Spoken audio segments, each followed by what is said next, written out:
Hello, everybody. Welcome. Good morning, good afternoon, good evening, wherever you are in the world. I just want to say I'm Jose, and with me is Colin. Hello. Oh, just kidding. Those aren't our names. But hey, how's it going, Jose? You doing all right this morning? Afternoon. Sorry. This afternoon, yeah. I've been very busy doing the final bits of shopping for Christmas. All done. Just want to relax now. Just put my feet up, and I'm going to look forward. Sorry, I missed yesterday's show, but I did watch it back. How'd I do?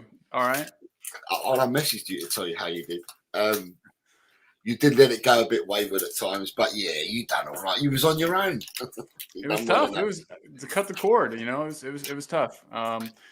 But we've got some wonderful guests today, and I am joined by my co-host. Hopefully, we keep things a little more on tracks today. We've got 2 returning guests and 1 brand new guest. Well, no, we've got one member of the Talk and Ball team, and then 1 returning guest, 1 brand new guest, and 1 debutant.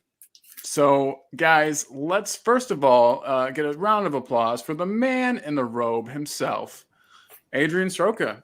Hi, Ash. Hi, Chris Peters in the channel. Yeah, good to see you guys as always. Already got people in the chat. Yeah, and it's good to see you, Adrian. We always appreciate having you here with us. Officially a member of the Talk and Ball family. Glad to have you, my man. Our resident historian. Yeah, very good to have you. And next we've got Ian. Hi guys, what is up, man? Jose and Colin and Adrian. Yeah. So Jose, I found out that Adrian and Ian had never really been on the same show before today. So this will be a first for them. I think they'll get on perfectly. It's been great. I've been following Ian's 3-week adventure in the Far East. So Ian is a very relaxed man, I believe now. So welcome back, Ian. Yeah, absolutely. And having been in Southeast Asia, great to be on with your next guest, who's from that part of the world. A really international show today. Perfect. Wonderful segue, time. Wonderful people. Absolutely wonderful people. I'm really glad that you had fun. Was it relaxing? You relaxed? No. Hi, Nathan. Mark Cousins. No. Relaxing it wasn't, but it was a wonderful adventure. Good. I'm glad it was fun. Absolutely. Awesome. And that was a perfect segue to our next guest. As Jose said, debutante, making his very first appearance, Talking Ball. We've got Chang. What's up, Chang? Hello, everybody. Thank you very, very, very much for even permitting this glorious opportunity to make my debut here on Talk and Ball. I am so psyched to be able to meet everyone here in person for the first time ever, from Colin, Jose, Adrian, Ian, and everyone here who's watching the show right now or even on playback. Big up to you for even tuning in. Please hit a like, hit a subscribe to Talk and Ball, and we look forward to giving you lots more content in the future. Dude, Chang, you're the man. You are good vibes all around. I really appreciate that. Chang says he's a debutant, but he sounds like a professional. Yeah, he does. Better than us. So you see what I mean about wonderful people. I try my best. Yes. The nicest people in the world are in Southeast Asia. I've come to that conclusion. Fantastic. Well, Chang, you're the man. Thanks for being here. We really do appreciate it. And we've got plenty of awesome questions. Sorry, I didn't mean. I was going to say we got questions, but then we've got something special at the beginning here. We're going to start it out a little differently. Yeah. So what we're going to do is, has been the theme for the whole week with all our guests. We've got the 10 questions of all our guests. I will say to you now, I'm going to watch these back, all 5 episodes from Monday to Friday, including today's, and I'm going to be noting down what people's answers have been, because it'll be a good one to see. 1, probably by the end of the transfer window, and 2, by the end of the season, to see what we all thought and what we all talked about at Christmas time. So we will go into the questions. However, I'm part of a group. And I've seen a lot of comments that have been put in a lot of groups that I'm in with regards to the creation of the Super League or the ruling that came out yesterday. And I know that Ian had a lot to say in the messages that I've seen So I thought we'd start the chat today and talk about this before we went on to any questions. Okay. So Ian, the floor is yours to start with. Yeah, okay, because I've read a fair bit of anti-Super League stuff. Let me say first off, the Super League will happen. Might take 3 years, might take 5, might take 10. I think 3 is more realistic, but the Super League will come. Where obviously it went wrong last time was you had, and I'll take some cue from Eugene on his show earlier that made this very point, was you had American money and American financiers putting up a model where it was based pretty well on the American system, where teams don't get there's no meritocracy, teams don't get relegated, teams don't get promoted. It's effectively a franchise system, and what they were trying to create was a scenario where there would be almost like the permanent members of the Security Council. There would be permanent members of the Super League, and no club would be able to enter it, and no club would be able to leave it. And I think the great irony was, of course, even the clubs who were going to be part of it, like Tottenham, even their supporters rejected it because it was an anathema to everything we believe in football. But the reason I say it's coming is that football evolves. It progresses sometimes. It always evolves. And all of us, you'd have read about times when footballers earned 10 quid a week, £6 in the summer. In the summer, they painted the stands. They travelled on the same buses as the supporters and what have you. Things change, and football changed forever with the advent of the English Premier League in 1992. So we're talking about a period of 31 years now, and that was effectively an elite. That was the big clubs saying, we are no longer prepared to give the kind of sums that we have to give to the lower levels of the game because they're not contributing as much. Prior to that, football clubs had to give, I don't know, something like 15% of their income that streamed down through the lower leagues, and the clubs rebelled against that. Then you had Sky Television. And then you had in those days there were 3 European competitions. There was the European Cup, which was for the league winners from every country. So you might get drawn. If I remember in the '79, I think it was, Liverpool got drawn to play Nottingham Forest. So there was 2 English clubs. There was 2 English clubs because Forest had won it the year before. Liverpool were the league champions. They could have got the champions of Iceland or Turkey or Malta or whatever. And you had the UEFA Cup later to become the Europa League, and the Cup Winners' Cup that was defunct. The team that finished second, third got into the UEFA Cup. The Cup Winners went into the Cup Winners' Cup. That all changed, and we had the Champions League, where all of a sudden 4, sometimes even 5 teams got into the Premier European competition, and the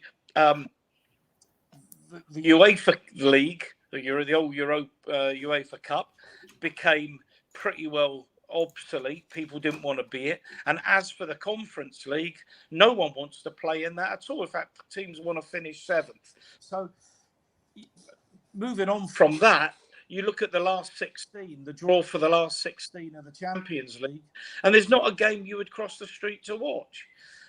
So eventually something's got to give. All businesses, all industries have to evolve or die. So the Champions League, the Super League will come. What I think people will rebel against, though, and rightly, is that there's a breakaway movement and players become part of a different league, a different organisation, don't play for their countries and what have you. I don't want to take too much time here. I've taken enough already. But what I think how this will evolve is that UEFA will come up with a plan whereby there is a genuine meritocracy. They've talked about 64 teams. I thought maybe 80 something, 7 divisions, 8 divisions, or whatever. of teams that could enter as long as they meet certain criteria, turnover, quality of stadium, what have you. And there will be a proper competition with promotion, relegation, which will involve a lot more clubs, and that will be how the game will evolve. I don't think the Champions League can survive in its present form, and to have two, when we were in the Cup Winners' Cup, Adrian, and what have you, or winning the UEFA Cup in 72 and 84, they were massive nights. Now European football, other than Champions League, doesn't feel worthwhile at all, and it's really important, I think, that European competition gets back to what it was. It will have to change, and I suspect the Super League, under the auspices of UEFA, is the direction of travel. I see a different way of this going.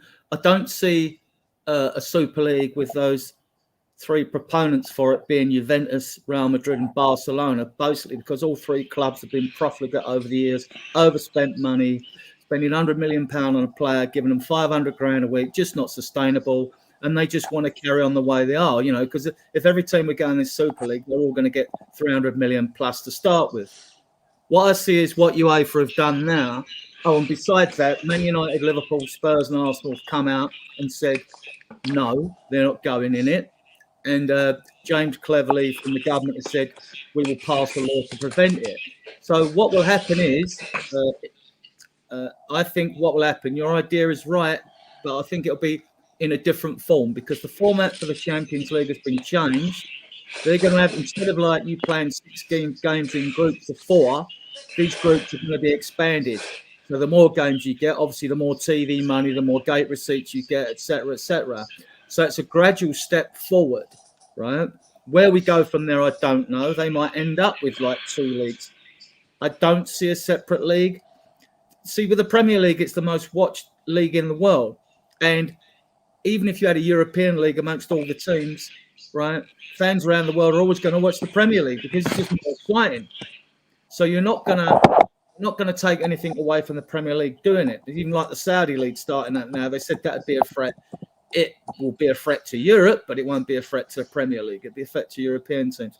I can see a way that UEFA are going to drip feed a lot more money down into the clubs in their competitions, but I don't see there won't be a breakaway. I don't see there being a breakaway. I can see 4 leagues of 8 in the what we call the Champions League. I think they're going to increase those. I think the format for is it next season 6 teams in each group, which means you'll play 10 games instead of 6 or something like that. So that's 4 extra games, which is a lot more money, a lot more TV money, a lot more advertising money, and I see that happening. I definitely see that happening. And then we'll see how that goes. Because you can start playing too many games in the league, and fans can get bored with it. If you have too many. So that's just the way I see it. But I think it will come. But I just don't see it coming in a breakaway league across Europe. So do you guys think that this? Chan, do you have let Chan go? They're our guests first, aren't they? And then we can ask the questions. Chan, do you have a view on this? Okay, my views on the European Super League is very simple in effect, in a way that unless this European Super League gets approval from FIFA and UEFA, which is never going to happen, I really can't see this taking off anytime soon, for the simple fact that most footballers in the modern game, they still have to look up to FIFA and UEFA for that global international exposure. If you look at the recent World Cup that concluded a year ago and the coming Euros next year in 2024, the moment anyone dares to even think of leaving FIFA and UEFA to participate in this European Super League, you immediately lose all credibility with UEFA and UEFA on the global international stage. And I cannot see any modern day footballer want to take this risk just for the sake of a few more dollar signs to your paycheck. if that makes any sense. A few more zeros to the end of your paycheck at the end of the day. So unless they are really some very desperate and down and out footballers that are hard on their luck, I seriously can't see this taking shape anytime soon, unless something very radical and drastic does come up within UEFA and FIFA as a whole. Consider wanting to throw their names into the hat for the European Super League. That's all my take on it. And that's a great take. It's kind of gone in a different direction than both Ian and Adrian. So interesting, Chang. I like that. Do you guys agree at all? So I'll be honest and tell you that I'm fairly ignorant to this whole European Super League. I'm ignorant to the changes that have been made between the announcement of it last time and then the iteration we're seeing now. So yeah, Ian, with regards to what Chang said, do you see that being a stepping stone? Yeah, I don't really. I think there's the big change that came about was the judgment of the European Court of Justice yesterday, which ruled that UEFA were not permitted under European competition laws to stop clubs forming their own competition. Now, and I heard, Adrian rightly mentioned about the comments that the government made. I mean, this government's probably got under a year to run, so they won't be passing any legislation on this before the Parliament ends. And interestingly, Starmer, who's likely to be the Prime Minister of the United Kingdom after the next election, is an Arsenal supporter, so he has a vested interest in promoting the will of his club. But the other thing is that, although we're not bound because people will know we left the European Union, there are still antitrust laws, as you would call them in America, Colin, and that stifle competition. So it's by no means certain that even if there was a law passed, that the government wouldn't, that the courts wouldn't turn around and say that it's not right that the football authorities have a monopoly power on where businesses can and can't ply their trade. The second thing is, and we're suddenly everybody's the great friend of FIFA and UEFA. FIFA and UEFA are simply out for themselves. If you look at the number of, we'll bemoan an international break. We're doing a stream, there's an international break. People only have most of us only have a peripheral interest in international football compared to our clubs. And players are being asked to play more and more games. FIFA are talking about a World Cup every 2 years. I think that's gone down. But increasingly, FIFA and UEFA with their international competitions are requiring players to play more and more games at the expense of playing for their clubs. And I think this is an opportunity for the clubs to take back some degree of control. The players are ultimately employed by the clubs. The majority of fans are more loyal to their clubs than their national teams when it comes to football. So I think this argument has got a long way to go. But if it does enable the clubs to take an element of control away from the governing bodies, then I think all well and good. Albeit, and I think there's good points been made by others as well as Adrian as well, in terms of the fact that there will be an element from supporters of not wanting to see an elite develop, and clubs like Real and Barcelona, who have invested so much in this, will still want it to go ahead and will want it to go ahead on their terms. And of course, from their point of view, La Liga is a relatively uncompetitive league compared to the Premier League, and of course that will just enhance their powers as opposed to the Atletis, the Valencias, and the Sevillas, the Villarreals, who've been the clubs that have been able to challenge them in recent years. There's so much we could talk about, and I know there's other things to discuss. I mean, will clubs play different teams in domestic competitions. I mean, I don't know. I wouldn't like to see that, but I can see that happening. But you guys that make the point about the Premier League being the most watched and the most it is by some distance. Anyone who's watched German football or Spanish football or anything, the Premier League is light years ahead of any other league. Yeah, there's bad games. And even the best teams like, Liverpool and Man United last week can produce an absolute bore fest. But in the main, it is the best league in the world, and it's the best league in the world by a distance. But my starting point was football evolves. Nothing stays the same in life, in football, in business. And there will have to be a different model. We'll talk till the cows come home about what that model is. It'll be somewhere between what I say, Adrian, and Chang say. Yeah. Somewhere there. Right. Also, I think we have to realise the very strong position the Premier League are in.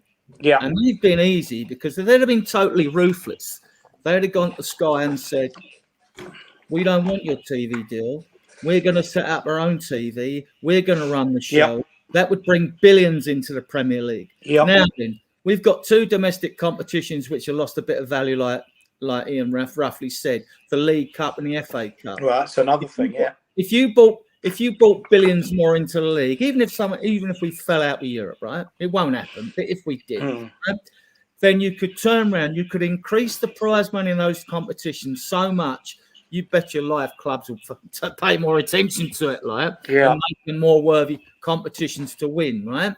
And you have to look, and you're looking at the global brand of football, which is still growing exponentially throughout the world. And with it, for each club comes more merchandising, more TV revenue, more advertising revenue. It's growing.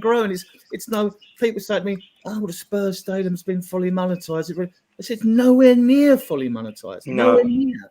We haven't even got a naming right still, and there is so many, and when you bring on someone with a naming rights deal, what happens then? If it's, say, Google come on the naming rights deal, how many partners have Google got? How many of them partners Google are involved with Spurs? We want to be involved with Spurs. And the knock-on effect carries on and on and on. And like Spurs are in a fantastic position. We're a sustainable club. We got a load of debt.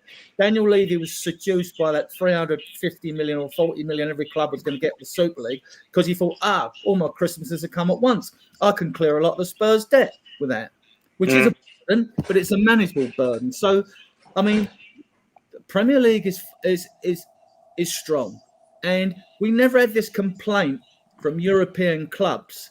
Back in the 70s, when AC Milan and the Spanish clubs were winning everything, they were paying top dollar for all their players and all that. Since the Premier League took over and become the best money spinner, they don't like it. They don't like it. No, I think, look, football's okay at the moment. We will see gradual changes to the format of the Champions League over the years.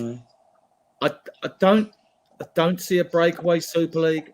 I could see different leagues for, say, a joint league for lesser clubs in Europe, for less richer ones perhaps. But I don't see a breakaway league. And then you've got, like you mentioned, Ian, you'll have all the issues with international players, whether you'll be allowed to play for your country or not, whether FIFA allow you and all that. This will drag on. We've seen it with the golf situation. We saw it with Kerry Packer and the Aussies. All it did in the end. It does seem very similar to the golf situation. Good point. Yeah, and all that happened at the end was the sportsmen involved in those places ended up with more money. That's what happened in the end, because that's what it's all about at the end, like money for FIFA. But look, they're a corrupt organisation. What happened to all the scandal? What happened to Platini with all the scandal with UEFA? We know they're corrupt organisations, right? And what happened to the outcome? Who went to prison for all of that? You know what I mean? So this has been, Mr. Adrian, this has been going on way before Platini, even during the Sepp Blatter days, if you recall, the corruption going on within FIFA and UEFA. Oh yeah, definitely, and it all seems to kind of get swept under the rug. It's a big deal for a while, and then it all boils back down.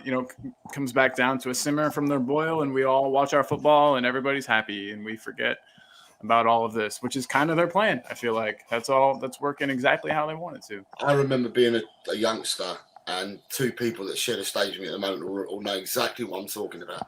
But I heard I can't remember who it was, which one of you said. I think it was Ian talked about the Cup Winners' Cup and the UEFA Cup. Now, I recall being a youngster, and if you were in them competitions, you look forward to them nights. Absolutely. And you look forward to going far, and you look forward to trying to win a European competition. And I think that things have been drummed in, and things have changed so much that it's been drummed into us that now the Europa League and the Conference League are not worthy cups anymore. And the only one that you should be concentrating is the Champions League, where in old money, people would concentrate on the European Cup and the UEFA Cup and the Cup Winners' Cup if they were in them competitions. Times have changed. Yes, yes, Jose. Could just one little point on the FA Cup. I mean, when I was a kid, we would queue up on a Sunday morning outside the Spurs ground at 10 o'clock, and they opened the gate at 1 to sell you tickets, right? And the queues would be all over the place, like just that's how much it was. And you were excited. You were excited about the early rounds. You followed the non-league teams before it come round to the third round. We're going to be in on the 5th of January on the Friday night, where Burnley fans have been treated shabbily because they've got to travel down for an 8 o'clock kickoff from Lancashire, and then go back and get home in the earlier. I mean, it's disgusting the way fans are treated. But I'm just saying the FA Cup has lost a lot of its shine and glory. Yeah. And the only way you reintroduce it is to make it worthwhile money wise, right? Then you'd bring it back, Oh. I mean, the idea, the whole concept. I mean, Adrian and I are, I think, a fair bit older than the rest of you. You as well? Yeah, that's what I'm saying. Go back. I thought you were a bit. Well, I mean, I was 64 on last Sunday, so I'm 69 in January. Yeah, I ain't too far behind you, gentlemen. I'm 32 as of 2 days ago. Yeah, I mean, what was the idea? The whole notion, and particularly for any of the youngsters who are in the chat, the whole notion that finishing in the top 4 would be more important than winning a cup, the League Cup or the FA Cup, is comical. If you won a cup, even the League Cup, that would have made it a massive season. Massive season. Ian, now everything revolves around the top 4. Crazy. Ian and Jose will remember when Spurs won cups in the 80s. Right? I was there. How important we put the onus on the cups, because in those days we were fined for playing weakened teams in the league because we had an important cup game coming up. Yep. Clubs have got big squads, they get around it. We got fined in cup competition for doing that throughout the years. Spurs did, playing weakened teams in the league. Mind you, didn't have all the European places up to grab now. You didn't have back in the days when only the champions went into the European Cup then. Yeah. And European places went to top 3, not like they could go to 8 now, possibly 9 this year if we get that 5th Champions League spot.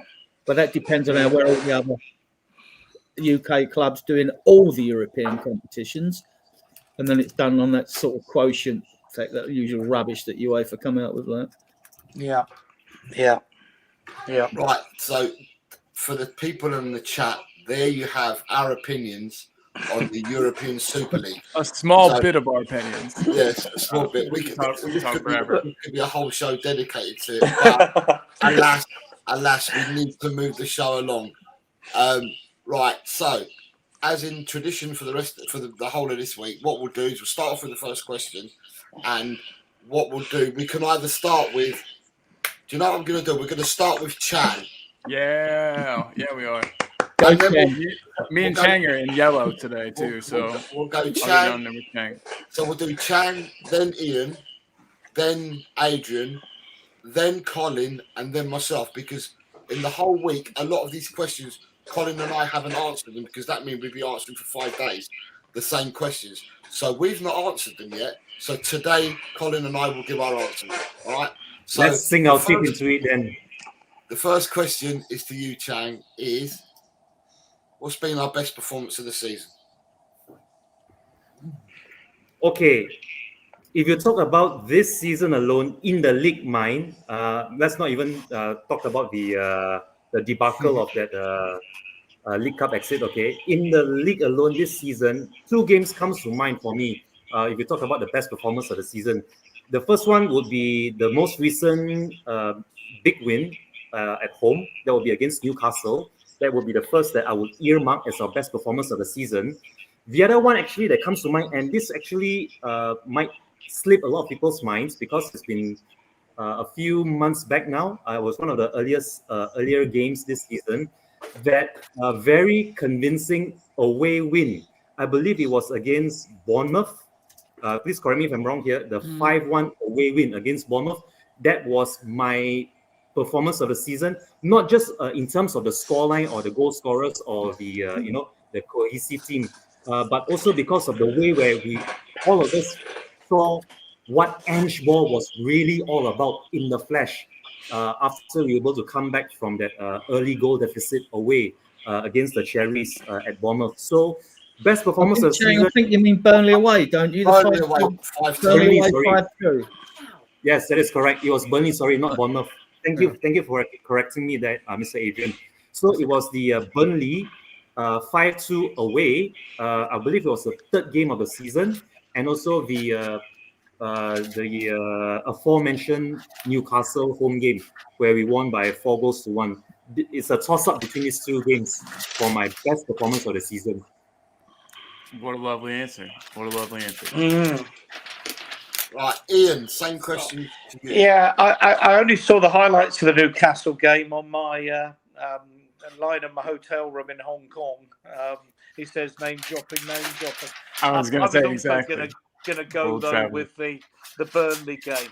I think there was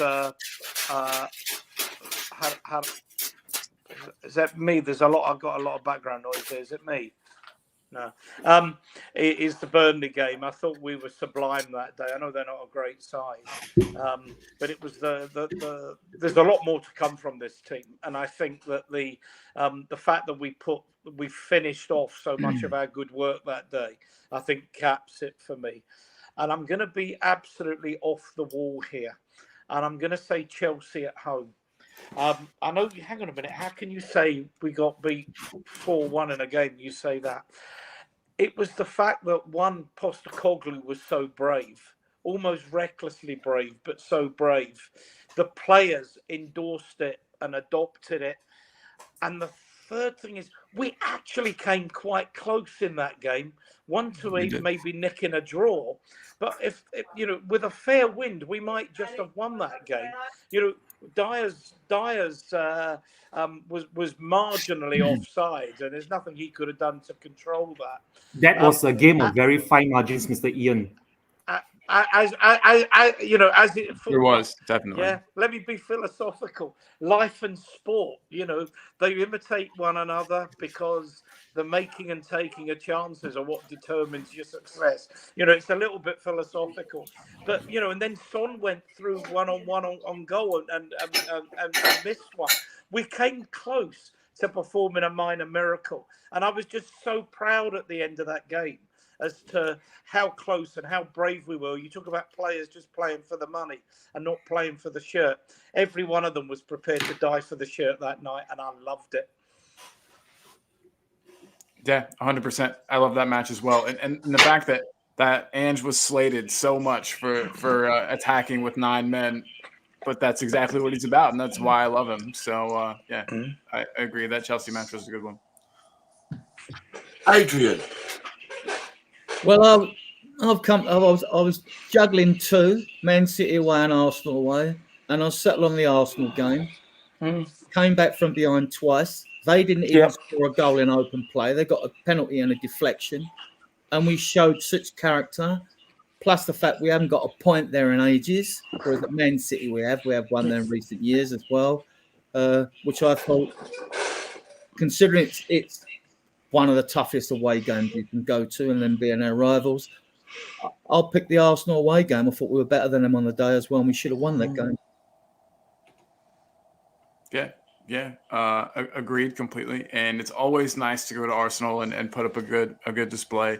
There's been seasons past in recent history where it hasn't quite gone that way, if you know what I mean. So yeah, definitely a good match.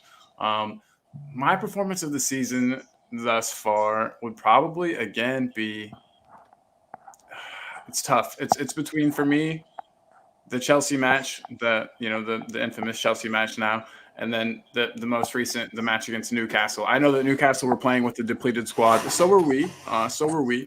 And one thing I liked best about it is just that I think we saw the most Ange ball that we've seen thus far this season. Jose points out that we don't see an entire match of Ange ball I don't think we yet really have.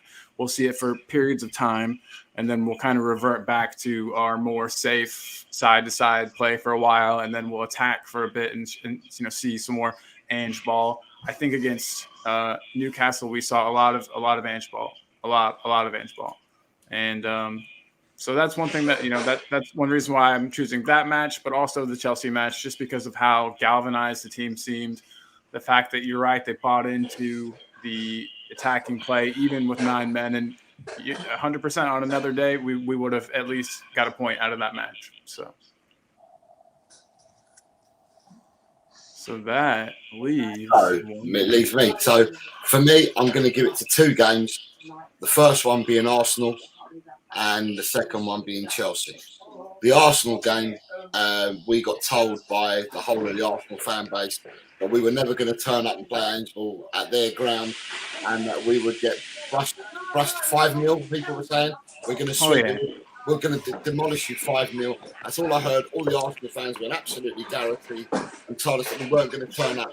Boy, we turned up on their patch. We gave them Ange ball. I actually remember doing a stream after the game and reading out an email that had been sent to me by a colleague that I know is an Arsenal season ticket holder and has been for many, many years. And he said he looks forward to playing Tottenham at their ground every year. However, he looked forward to it in the morning going to the game. But after the game, he said, can we please have the old Tottenham back, not this new Tottenham that I witnessed today? He said, we don't want to play you again. So that gives me, to have that coming from Arsenal supporters, sensible Arsenal supporters, because he wasn't one of the people that said, we're going to smash you 5-0. So for that reason, Arsenal won. And then for Chelsea, I thought against Chelsea for the first 20 minutes, had we been able to finish our breakfast, lunch, dinner and pudding, we could have been 4-0 up. We absolutely destroyed them in the first 25 minutes. And then after that, to see what we did when we went down to 10 and then 9 men was just absolutely, it was inspiring. It was inspiring. Despite the defeat, it was inspiring. And it actually, if people weren't believers of Ange ball then I think people were believers of Ange ball after the Chelsea game. Even though we defeated, people were believers then. So they're my 2 performances of the season so far. Boom. And I like that, again, I'll be saying this throughout the show, but it's a sign of a good thing when many people are asked the same question and then have different answers come up. I think that's great. I think that we've had multiple matches that we could say were our best performance of the season, arguably. I think that's great. And signs of good things to come. It's only going to get better from here, guys. Definitely don't see us backsliding any. So it's exciting to see where this Ange team is going to go. And Jose, correct me if I'm wrong, but that takes us into the next question. All right. Would you like to pull it up, or would you like me to pull it up? The question is again to Chan, and the question is, Chan, after 17 games, who is your player of the season so far? I'm excited to hear this. Okay, this is going to come. I hope this doesn't take the mood away from this show or even from the festivities that we have around the corner. I am a massive fan of goalkeepers. I haven't played in goal for our local Malaysian Spurs fan club in their veterans match. So I think it comes as no big surprise that if you ask me who is our player of the season, hands down it's got to be none other than Guillermo Vicario, Venom himself. For the simple fact, how we actually managed to land him ahead of any other of the big clubs in Britain, let alone Europe, is a steal for me. The amount of money that we paid for Vicario and what he's jeopardizing now for Spurs as a sweeper keeper, a real sweeper keeper for that. I think it's a no-brainer that Vicario is player of the season. The very fact that so many of you actually chose the home defeat with 9 men against Chelsea, the only reason why we were able to deploy such a high line against Mauricio Pochettino's Chelsea that day is largely down to Vicario being superb in goal as a super keeper. If you just look back at the highlight reels, the amount of monumental saves, crazy saves that he managed to pull off in that game alone with 9 men, it just speaks volumes to the quality of his caliber as a goalkeeper. And this is the one and only time which I will actually give credit to Daniel Levy for turning down goalkeepers like David Raya, which we were so heavily linked. I was so certain and convinced we will actually get David Raya from Brighton. I'm so glad we literally dodged a bullet, put it this way. And if there's anyone who's our player of the season so far, it's got to be Vicario. That's all I have to say about that. It's a solid answer and a really good one. You're right. I don't think anybody expected him to be the player that he is. I was one of the people that was mad that we got Raya or that we didn't get Raya, and I thought that we, got the budget option as usual. And I'm sure I'm not the only one too. But yeah, so great answer. We'll keep it in the same. You want to keep it in the same order, Jose? So we'll go next to Ian's next. Yeah. You're on mute, Ian. I wonder. I was like, where's he at? Ian, can you hear us, Ian?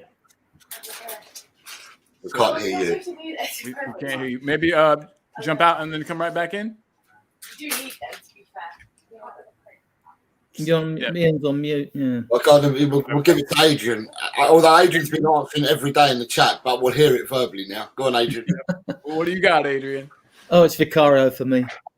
I mean, Lloris has been a great servant of the club, and he had his glory days and he's done fantastic for us. But Vicario looks like he's got even more in his locker than Lloris has got, because his kicking's better than Lloris's, and his distribution. Whereas Lloris would run around the box, be looking this way and that way, slow, very slow, not decisive in his decision making when it comes to distribution of the ball. And Vic distributes the ball well. Apart from that, his agility is fantastic. He's got fantastic agility. That save with his legs the other day, everyone thought that was a goal, right? And he's just commanding. And when he comes for crosses, unlike a lot of continental goalkeepers, he actually comes and catches the ball. Whereas a lot of them tend on the continent, they tend to punch it, where you never know where it's going to go. So no, he's just improved. He showed a bit of nerves away at Brentford, but apart from that, ever since that, kicked on, grown in confidence. Yep, commands, shouts at his back four. He does shout. Even when he's conceded a goal, he gets really angry, and I like that. So I know come the end of the season, obviously, I expect Sonic to get 20 points on the handball system. He only got 70 when he won the Golden Boot. And I expect Madison to put him to the rest of. So he may not be it, because if it goes down to the popular vote, it usually goes to a more sexy player than a goalkeeper. But no, Vicario for me, easily for me. And we could have thrown in your doggy, we could have thrown in Saab, Basuma. Porro's been outstanding, and I was a critic of his, and justly so though, because when I critiqued him, it's because he made mistakes. So no, Vicario for me. Ian, if you're with us, over to Ian. Can you hear me? Yeah, we can. Yeah. Okay, I don't know what's happened. I had problems with my laptop earlier, so I've come in on my phone, and I don't know. I can only see myself. I'm like blacked out. Is that what you can see? No, can we you see see you. We see you. Oh well, okay. I'm going to go with Vicario. Between Yes. when you asked the question, it was between him and Sonny, who I think has adapted to the captaincy and the leadership of the club really well, and he's added goals. He's taken the responsibility for the goals. He's played left. He's played in the middle. I think he's been everything you would want in your club captain at a time particularly when Kane went and what have you. But Vicario has been a revelation, and just picking up some of the stuff that the two of you said. I missed, unfortunately, most of Adrian's, but I got all of Chang's. And the reality is that I'm hoping upon hope that for once we've got our recruitment and we've our recruitment absolutely right, and people making the decisions, because other people complain going for cheap alternatives and what have you. And Dombele and Lo Celso weren't cheap alternatives. They were, they were 110 million between them, plus, agents' fees and wages and what have you. The reality is, it's not how much you pay; it's getting good value from the money that you spend. That's the absolute key. And for me, Vicario has been one of the best pound for pound signings certainly this club has made in a number of years, and probably one of the best pound for pound signings any Premier League club made this in the summer. So fantastic signing, fantastic goalkeeper. Chang absolutely right about you can play a high line when you've got a keeper as adept at him at playing, at playing the almost the libero role, the sweeper role, as the Italians used to play in the 1980s. Tremendous signing, tremendous goalkeeper, absolutely fabulous. Boom. Colin, your turn. I've been waiting all week to hear yours. It's been a sweep. So mine it's tough. Vicario is up there, and he'd probably be my number 2 choice. My choice is a little bit of a dark horse, I think. I don't think many people would have chosen him, but I think that it's Pape Matar Sarr. I think that's a good shout. I think without Sarr, I think he allows our other players, our more creative players, to play more creatively, to have some more luxury, some more time on the ball, less responsibilities. With just the amount of running that he does, we've seen whenever him and Basuma play together, Basuma looks 10 times better than when Basuma plays without Sarr with him. And I think that's just because of the amount of ground Sarr covers. I think that's the work rate that he's got, the work he's putting in allows other players to do their thing. We know that Basuma likes to be a little creative, likes to play with some flair and do his own thing a bit. And Sarr is what allows him to do that.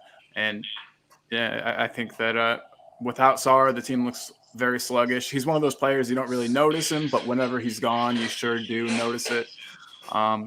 So yeah, for me, Sarr is player of the season. But close second is Vicario, and it's almost impossible to choose. But since everybody said Vicario as well, I thought too I would get Sarr's name out there, get him some recognition. Yeah, that's me. So now we get to hear Jose's player of the season, though. So this week we've heard lots of people have said Vicario. I've heard people say Sonny this week. I've had people say Porro. I would say they're the top 3 that we've heard this week. There have been noticeable mentions for Romero, for Van der Ven, Udogie, Maddison. They're the mentions that I've heard as well from people this week. But the top 3 have been Vicario, Sonny, Porro.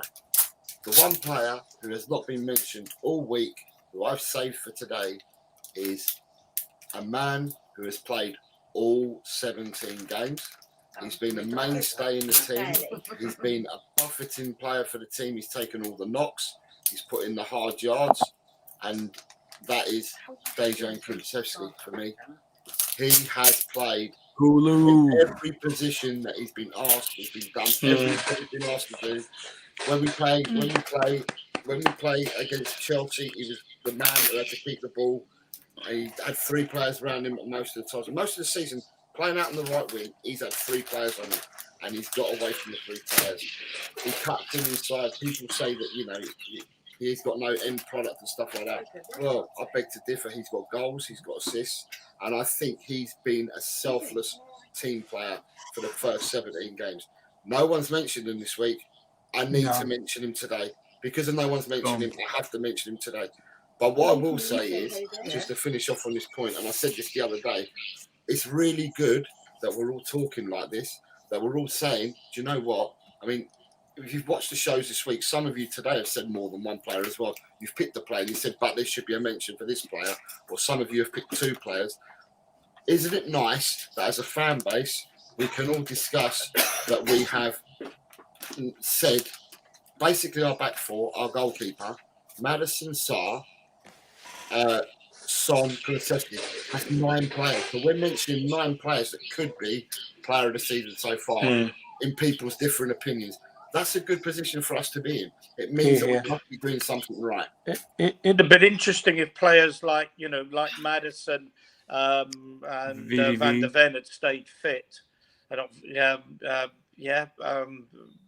Because obviously I've taken into account, I'm sure others have, the fact that they've been out for a while. But that's a really good shout about Decky. I mean, it's a really good shout. I had my doubts about how well he would settle into the role that he would play under Ange. But I've got to say, and in particular, the 2 games in which we were reduced to 10 men at Luton and where was the other one? At Forest. That his work rate, particularly when we were sacrificing strikers, his work rate was absolutely phenomenal. Absolutely phenomenal running that line. Tremendous. Yeah, his fitness is off the charts. It's good that we're talking about Kulusevski because a lot of Spurs fans were divided over him, and I don't understand it because they don't seem to realise how important he is to the team, and that he is still only 23 and his ceiling is high, right? Yeah. If you go to his stats, he's played about 65 games, scored about 17 goals with 12 assists or something like that, or 12 goals and 17 assists. I think what it is. But if you look at him, right, he can play on the left wing, he can play on the right wing.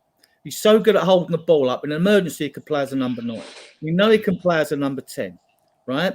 He could play as an inverted fullback, right, because it's half midfield player anyway. He could play as a standard fullback. He could also play as a 6, as the holding player, and a number 8. And when people say, "Oh, how can you say that?" I say, "Well, look, Moussa Dembele's was a fantastic player and had Wanyama alongside him. His best attributes were being a ball-carrying number 8 and being able to hold the ball. Even in training, Spurs players can get the ball off him. Said he was most skillful. Wasn't a great goal scorer, but Kulusevski can carry the ball and he can hold on to it, and he's not easy to get the ball off. He can play the number 8 role. He can play 10, 8, 6, parking across the front 3. I mean, we should realise what a fantastic talent, and he's going to get better. He'll get better because when players get, as their footballing brain improves, his decision making will be better, and he'll be a better player. I just think he is my favourite player at Spurs, actually. So I'm biased in that respect. But I'm biased because I like him because he's ginger too. So the ginger helps me. You gotta support. You gotta support your people, and the gingers are underrepresented in sports. So he is somebody that I care for a lot. Obviously, Ange has got the luxury. Then, if he's going with 5 in midfield, I mean, you've got Basuma, you've got Sarr, you've got Bentancur, you've got Madison, and you even got Decky. That's why when we talk about bringing in players like Conor Gallagher, I think, well, when are you going to play? Who are you going to squeeze out? So he's got. So I think Decky will keep being pushed out to the right, so as Ange can pick 3 from them other 4 when they're fit. But I mean, a Madison at 10, Decky at 8, and a Bentancur at 6. Wow. And you can interchange it. It's quite an attacking midfield, but it's got enough steel. I agree. Yeah, that'd be great. It's the sort of midfield you'd play at home to a low block team. Yeah, because you don't need to be ultra defensive. There are times you might want to put Sarr in there if you're away from home. So Ange he's got a lovely headache with our midfielders when they're all fit. We've got no issue with midfield. I don't see why we're after anyone. We don't really need anyone. Smoke screen, I think it's a smoke screen in midfield. Yeah. The famous Paratici smoke screen. So I think what we'll do now then is we'll take a pause on we're only 2 questions in. I want to do them in segments, so I'm going to take a pause now, and we can go into guest corner. Yay! Let me get the chair up, everybody. It is time for Guest Corner. And Jose, since this is your baby, please let everybody know what we're going to need from them today. Okay, so for Guest Corner, we ask our guests and the panel to join in, but we ask our guests one moment of why they possibly became a Tottenham supporter, a memory they have of Tottenham. It could be a match, it could be a goal, it could be a celebration, it could be something which led on to something else. It's just so that the chatters can find out a bit more about yourselves. You can only have one though, because if you're going to be coming onto more shows or you're going to make comments, you can only do one at a time. So we only ask you for one. So it's one memory of Tottenham, whatever suits you. And Chan, we'll start with you first. Boom. And get your comments in. I know I haven't been doing great on the comments, but we'll get the comments up for this and for the rest of the show. Everybody, give us a guest corner from yourself as well. And Chang, you're on the floor, buddy. Here we go. All right. So my favorite memory of Tottenham Hotspur Football Club has got to be the first time I actually fell in love with the club. I'm going to let the panel or even any guests on the show to figure out this moment in time when that player scored that free kick against that goalkeeper for that team in that cup tie at that stadium in which we went on to lift that trophy that year. That was the first time I actually fell in love with Tottenham Hotspur Football Club. I had known of players like Gascoigne, Mapsy, Mabut, let me see who else, Chris Armstrong, just to name a few. The year before that, in Italia 1990, if anyone remembers that famous World Cup in Italy in 1990, that was actually the first time I saw live football in the wee hours of Asian morning when I was about 7, not even 8. So I had an inclination as to what football is all about, but it never dawned on me that about a year later on, after that, when I was watching Spurs, because I'd seen Gascoigne played so well for England in Italia 90, I honestly thought I was watching England again play against Arsenal. Little did I know that it wasn't England, but actually Spurs. And when Gascoigne scored that free kick against, let's see, I think it was David Seaman, I completely fell in love with him. I fell in love with the club. Spurs has been my team ever since that year. And I'm gonna carry it to my grave, so to speak. It's gonna be Tottenham till I die. Beautiful. Well, nice story. one. Nice one. Absolutely. And I loved your delivery, the way that you brought us all there. You know, you kind of took us for a ride on that one. I liked it. So thank you for bringing us with you on that memory. Over to Ian. Yeah. I've talked about a couple of the famous games when I've done shows before.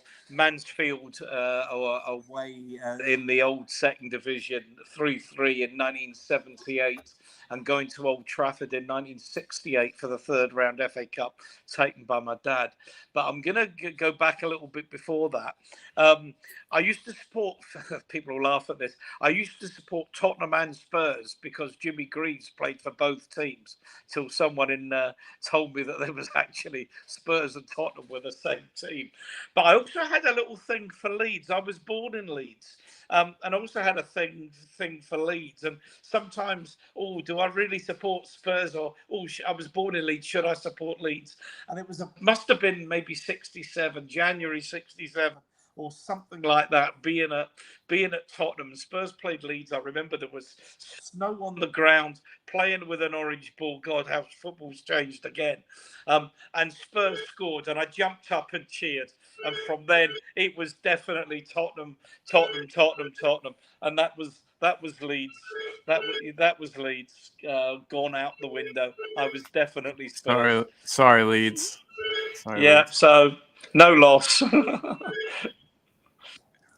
Well, that's another good one. That's great. I love kind of hearing like the moments that you became fully Spurs. It's always good to hear.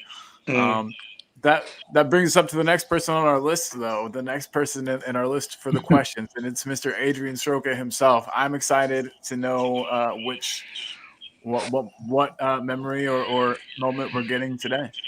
I've got so many. I think I did this one on Jose's before. I want to take everyone back to the 1984 UEFA Cup final second leg at White Hart Lane, because that is the game I'm talking about and what happened basically. Yep. I mean, Anderlecht took the lead and Graham Roberts scored the equaliser. It goes to extra time and penalties. And Danny Thomas missed his penalty. Yep. And the crowd, this is what makes Spurs fans what they are. The whole crowd saying there's only one game. Danny Thomas. Right? And then we carry on through the penalty shootouts. I mean, I thought the best player over 2 games was Morten Olsen for them, but like he missed his penalty. But the real moment, because it's surreal, you don't realise it and you realise it at the same time, was when Tony Parks saved that critical penalty that meant that we'd won the UEFA Cup for the second time. And I remember the players running over to him, like, you know. Yeah.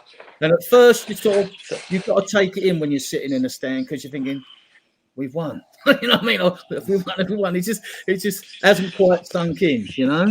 And but then you carry that winning feeling for it with you all week. You know, you'd have to get a surgeon to take the smile off my face. You know what I mean? Yeah. So it was just fantastic. I've seen many moments there with the Spurs fans, and the reason I mention the fans is because I remember what Jurgen Klinsmann said when he was at the club the second time. He turned around one day and said, "There's something unique about this club, and we all know what it is. It's in the ether. You can't quite put your finger on it, but there is just something unique about being a Spurs fan and a member of this club." You know. Adrian, that's brilliant. I was at that game, and there'll be a lot probably in the chat and the other guys. I don't know if Jose was there, that are way too young to remember it. But there was particularly the old White Hart Lane under the floodlights was really something else. In a big game under light, it was just so memorable, and that is one of the great games. And that Mansfield game you went to, the 3-3, we were 3-2 down until Oddle scored that free kick. Absolutely right, absolutely, and I got absolutely drenched. It poured with rain, and the pitch was like a mud bath. Our Oddle could do a program on Glenn Oddle. Harry could play the ball in such mud like that, you know. I know. What a game! That's one thing I'll never forgive myself for is not being able to make it to White Hart Lane before it was sadly demolished. Been to the new stadium, but it's just not White Hart Lane. You and me both. Yeah. Unfortunately, at the new stadium, I did stand on that little circle that was, made from the ground of the real White Hart Lane. So I mean, I got to do that at least, though. So that's good. That's but no, the centre spot's in the south stand. Yeah, that's where the old centre spot was in the old ground. So we haven't moved ground like these other clubs. All we've done is just shunt it over a bit. We haven't moved. Yeah, the stadium's moved about 20 like yards a lot in north, North London, you know. Yeah, it's just moved north, hasn't it? The stadium. Yeah, just a tad north. Yeah. North. Yeah, because the Park Lane still exists. Oh yeah. Keep us in North London for sure. Yeah. North, as in because the camera position has moved as well, but it's moved towards. If you're watching now, Colin, the ground has actually moved further to the left as you look at it from where the current camera position is, which is now in the west stand as opposed to the east. Interesting. Hashtag the more you know. The more you know. Another fact for the day. But yeah, guys, we have had an excellent guest corner from all 3 guests. We truly have. Thank you guys so much for sharing. We really appreciate it. And now moving along to the next question. So the next question will be a series of 1, 2, 3. I'm going to do 3 or 4 more questions, and then we'll jump into another section. So, these are quick. These are quicker too. For Chan, it's right. One player will bring in a winter window. A name of a player, not position, just the name of the player who you think will bring in. Okay, I'm just going to go very quickly on this. The one player I'm going to bring in, Lloyd Kelly. All right. Why do you think we're bringing in Lloyd Kelly from Bournemouth? Why? Okay, very simply, looking at our current squad, I'm trying to bolster our numbers in a homegrown quota, assuming that there is concrete evidence that Eric Dyer is actually being actively touted by Galatasaray and also by Sporting Lisbon. Assuming that is Eric Dyer will look to leave either in January for Galatasaray or even going back to Sporting Lisbon come the summer transfer window. I would really like to bolster our homegrown numbers. It is one position which I feel, the centre back position that is, there's one position I feel Lloyd Kelly will be suitable, not only with his quality but also his professionalism. Because you must understand that Mickey van der Ven, when he comes back fit, and Romero, these two are going to be our mainstay centre backs. So the chances are going to be very few and far between for anyone that's going to be our bench warmer. Let's put it this way. So Lloyd Kelly, I feel, is the consummate professional in that position. As much as I'd like to say maybe Tosin, what's his name? Adebayo, yes, that's the one. Thank you, Jose. Adebayo, or even the other one was Hinkate. Hinkate. Yeah, those are the names that I would definitely splash the big money on. But will those players actually get into our existing starting 11 if Mickey van der Ven and Romero are fit? So that's why I chose Lloyd Kelly from Bournemouth. I like it. He's capable, but he wouldn't demand a starting spot like you were saying. I think that's a great answer. It's a great answer. Right, over to Ian. A player. Yeah, I'm not sure about that. I'm not sure we're necessarily looking for a replacement for Davis at the moment. But I'd have Googled the names, but I'm working on my phone rather than my laptop for this. I think my number one is the centre half from Nice, who I gather we're in quite a lot of Todibo. I can't remember. Todibo. Yeah. He's my number one. I think that's where we're going, and a close second behind that is the forward, the Mexican centre forward at Feyenoord. I think he absolutely would be brilliant for us.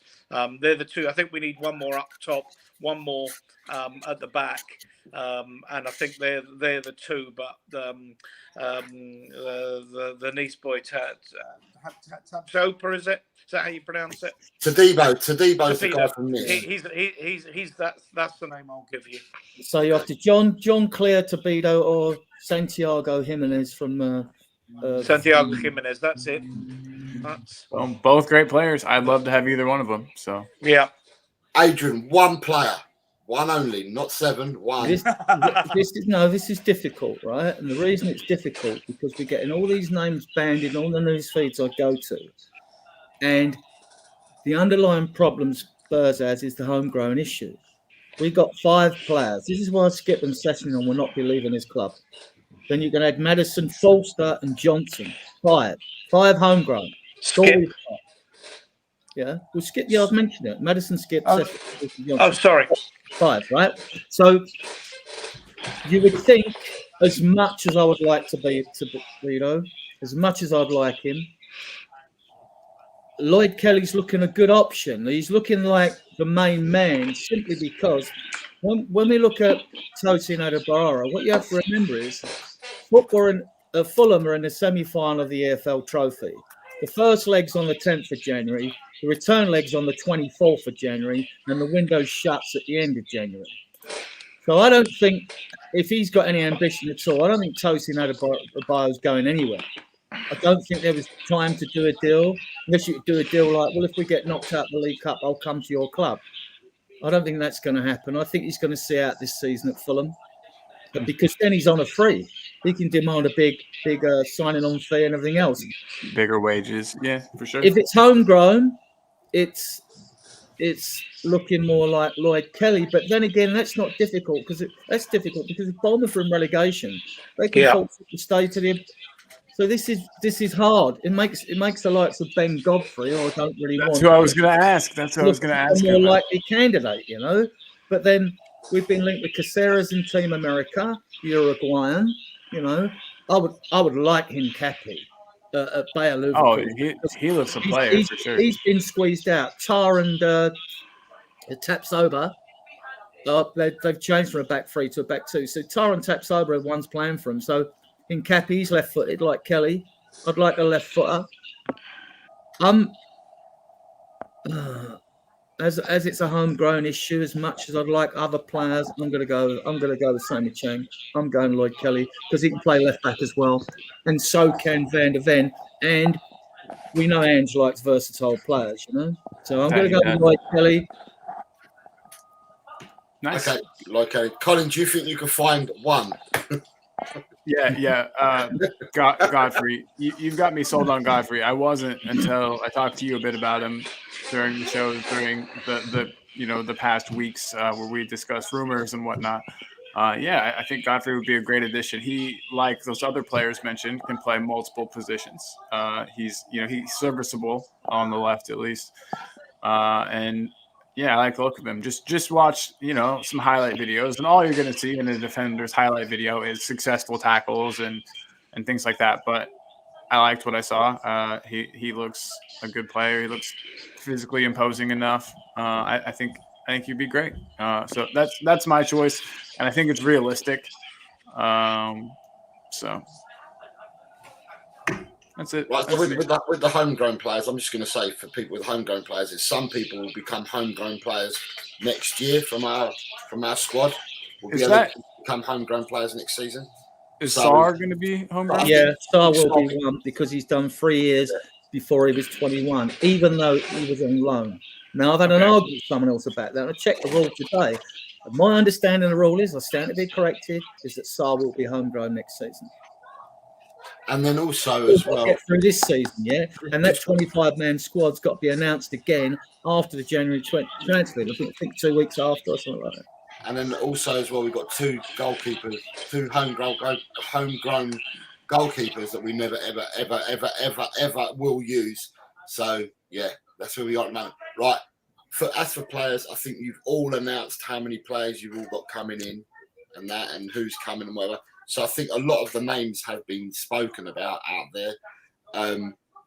Personally, I would have wanted to see Tadebo coming in from Nice. However, I did say on previous shows that I find that might not be a starter because of the Ineos connection, them owning Nice, and the links that they've got with Man United with Sir Jim Ratcliffe going there.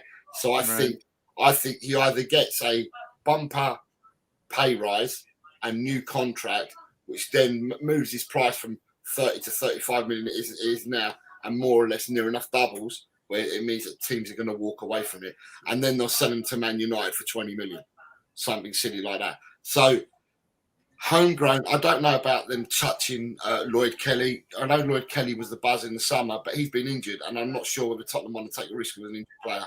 So I'm not sure about him. For me, I think if it's one player that we'll bring in, I'm going to stick my neck out. I know we need a centre half, but because of the supposed finances situation and stuff like that, I reckon they'll probably get a lone player in like Jota.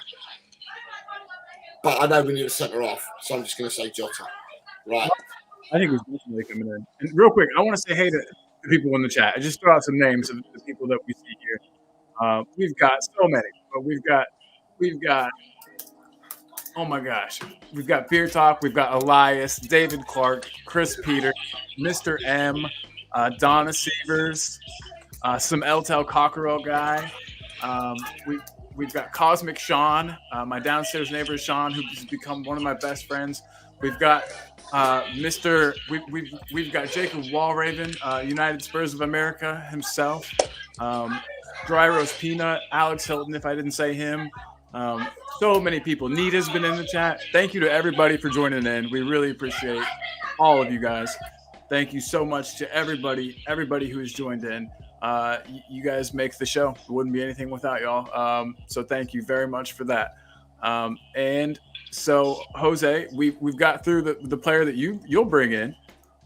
So next is question. it the next question is to Chan, and Who would you bring in, Colin? Did you say yours? Yeah. I said I wanted to bring in Godfrey. Yep. Okay, all right, fair enough. And then Chan, the next question is to you: is how many incomings do you think we'll get in the winter window? Oh, this question. Yep. We don't like to make it easy on people. Okay. Realistically, I'd say only one. Knowing Levy, knowing our finances, and knowing the current climate in the footballing transfer circles, because Ange himself has come out in public now in his press conference and said that he would really make do with a centre back right now. I think it's just the one centre back that it's going to bring in. We could see maybe another loan, because I doubted any other player would want to take a big risk at this point in their career to make the move to N17 with the Euros coming up, because you're either so desperate to join Spurs on a loan in order to secure a starting berth for your country if it's taking part in Euro 2024. So, as to answer your question, how many incomings? Maybe one permanent signing. Hopefully, I hope it's Lloyd Kelly. If not, then maybe another centre back that Ange fancies, and maybe one potential loan, maybe a cover for Richarlison if he does pick up another injury. But that's about it. Just one permanent signing and one loan for this coming transfer window. Boom. Boom. So we've got hopefully two. Shane says, I'm hoping for more than that, and I don't know what Ian. What are you thinking on incomings? I think people are going to be surprised this window. I think your mouth to God's ears, my friend. I think this talk about having no money is quite clever, because we know we sold Harry Kane for a lot of money, and if the club's putting it about that, well, actually we actually spent the Harry Kane money, paying for Porro and paying for Decky, who were promises from previous seasons, and the money for Maddison and whoever else we signed for Vicario, saying that, well, that's that 100 million gone. I think quite a lot of that was actually earmarked from previous transfer windows. But if the club are putting that about, then good on them, because the last thing you want to do is say we've got 100 million pounds to spend. Who wants to fleece us for it? And if anybody subscribes to The Athletic, have a read today about the 100 million that clubs have basically fleeced them for players that they brought in. For example, they had a budget of 25 million. They valued Anthony at 25 million and managed to get fleeced for, I think, 82 million for him. So that's exactly how you do not run a football club. But going back to your question, I think people are going to be surprised. I think there'll be 3, maybe even 4 coming. I mean, if we can get Jota on loan, I think they may take him, albeit I'm not 1,000,000% convinced he's Premier League quality, albeit he's a lovely player to watch. A bit touch of the Alfie Cons about him for those old enough to remember Alfie. I think we'll get a centre forward, I think, or a main striker, remembering Sonny's off to Asia. We'll get a central defender. Might be Kelly, but I'm not sure. I'm inclined to agree. I don't think Bournemouth will let him go. I think the money that they'll lose if they get relegated is worth far more than any fee they might get now. And remember, we're losing Bissouma and we're losing Sarr to the Cup of Nations, so I wouldn't be surprised if we brought in a midfield player as well. Whether some of them might be on loan, I don't know, but I think we'll get 3. And if Jota comes in, that will be a 4th. That would be my gut, and especially as well if Højbjerg is allowed to leave, we would absolutely need to bring in a replacement for him. So I'm saying 3 or 4. That is league title challenging. 3 or 4 players coming in, I tell you. You're right. Yeah. You're right, but I think things are changing. The fact that there's so many quality people coming behind the scenes, I think is a statement itself. And I think Ange will believe he can mount a challenge. We're only 6 points behind, despite all the problems we've had. 6 points is not a lot at this stage of the season. And just to make people aware, Ian lives up in Scotland and has followed Ange at Celtic, so knows a lot of what Ange and how he goes about his business. So, a good insight there from Ian. Yeah, Adrian, what you Love say? the positivity, Ian. I'm going for 3, 4 if we bring in a youngster. If we bring in a youngster, and I'm talking like an 18-year-old. Yeah. You know, one of them, right? Because I know we're looking at 3 in particular anyway. Centre back definitely. Midfielder, if we know, well, Højbjerg's going, isn't he, in the summer, whatever happens, because look, he might even go in January. The Euros are coming up, so Højbjerg and Gill, you could see them going in January, which would free up a bit of money. We still haven't drawn that 50 million we had in the bank, and we got the Kane money. So I agree with Ian.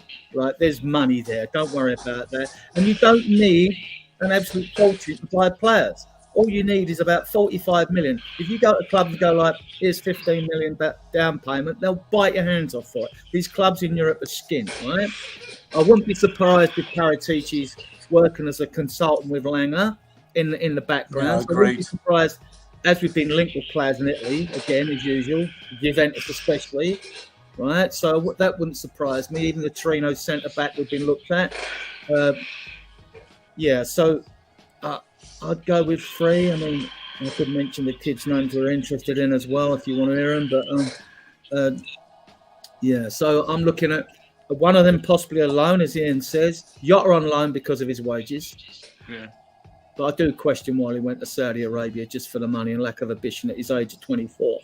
And like I said before, if El Ittihad or whatever his club is, but it's the Saudi state that buys all these players and drip feed them to other clubs. So why hasn't then Jota gone to another Saudi club? If they're over, it's just something about that. He obviously something's unsettled, or if he's unsettled, that's fair enough. But I don't know. I mean, if you could just be a good footballer, right? But not like love it, and that happens sometimes. Where there's Makoto was like that, I suppose. Yeah, exactly. And so maybe he just, I mean, is a good player of the game, but doesn't have a love for it. And so he was offered a lot of money, took it, because you could get your ankle done at any time and be done forever, your knee or your ankle. And he went apparently from something like being paid £15,000 a week at Celtic to like 125,000 a week in Saudi. I mean, the disparity in the wages between what was being offered in Saudi Arabia and what top wages are in Scotland is huge. There's been rumours about why he's not settled in Saudi. I'm not going to go into them on a live broadcast. Yeah, I'm not going to go into it on a live broadcast. Good man. Yeah, I appreciate you, Ian. But yeah. And for you, Mr. Colin, how many do you think? This many. 3. 3 for everybody that can't see. I think that we're going to get 3 in, and I think that one of them, though, will be Jota, most likely on a loan. I could see them doing some weird thing where they just pay off his contract and give him to us, too, if we wanted him. But I'm not sure we would want to take that risk. So probably like a loan with an option there. I think we'll bring in a defender, and I think that we'll bring in an attacking player, and I don't think any of our midfield will go anywhere. So I just think we'll be stuck with the midfield we've got until summer. So I think just to add to that, Colin, I think the deals will be done early because our recruitment team should have been working in the background even before we get the last 11 we have days. so many people on it. Yeah, exactly. How many people do we have working on transfers? 3, 4, 5? No? Yeah, you've got Scott Mann and you've got Johan Lange, didn't you? You know, Levy's working on it. Miley Yedemek as well, haven't you? So there's a little team there. But the other reason I say Andrew want them in early because if you get them early in January, from the 14th to the 30th is the winter break. He'll have time to work with them. You know, that'll give him time to work with any new players that are brought in. Adrian, can I just follow that up? As I remember this time last year, I know it's coming from Asia, but Celtic announced like 3 players, and I can't remember which ones they were, and Iwata and what have you. They announced them like on the 30th of December. I mean, obviously they couldn't sign until the 1st, but that work was all done. And I don't know if there's a winter break in Japan or whatever. I don't know. But those deals were announced, like Celtic's business for the winter, I'm pretty sure was like done by the 3rd or 4th of January. Maybe Chang wants to come in here, but I'll smash the like button. I think that's what he's pointing at. Yeah, okay. Much more important than making signings. Smash the like button. Hey, I was actually about to ask. I was about to ask Colin. Colin, earlier you mentioned the 3 signings. You mentioned you did mention one Jota. You also mentioned a centre back, if not mistaken. Who would your preferred centre back signing be if you were given a choice? Godfrey from Everton would be my main choice. Okay, that's a good choice. Very good choice. I like this, that he's a little versatile. I also thought that Everton, being in their situation, would need money really badly, but then I've seen them slap that insane 100 mil price tag on that kid. What's his name? Braithwaite? Is it Braithwaite? Yeah, Braithwaite. They said that he's got 100 mil. Like they wouldn't take anything less than 100 mil for him.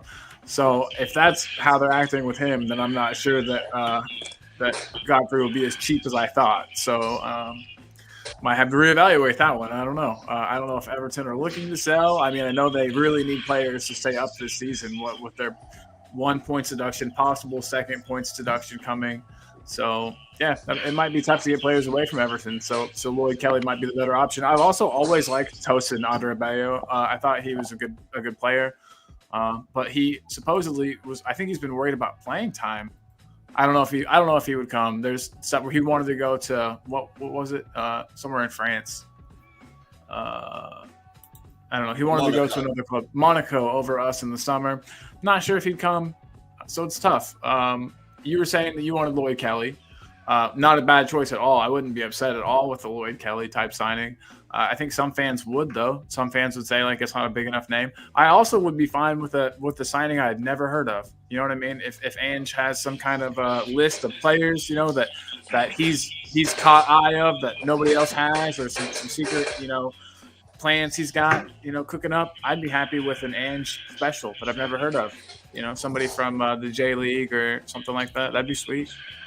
So we're not going to pay like a 60, 70 million pound for Braithwaite when you could go to Juventus and get Bremer for that. You'd get an oven-ready, proven centre back who's virtually world class. You know, Braithwaite looks like a child. Like I looked at a picture of him and I was like, you could go back for Tapsoba for that as well. You know, in Cappy.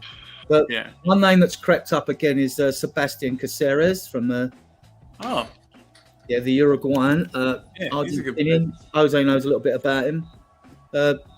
He's a centre half. He would be a very cheap option actually. Uruguayan international, born in Argentina, and I think he can also play at right back, which is handy.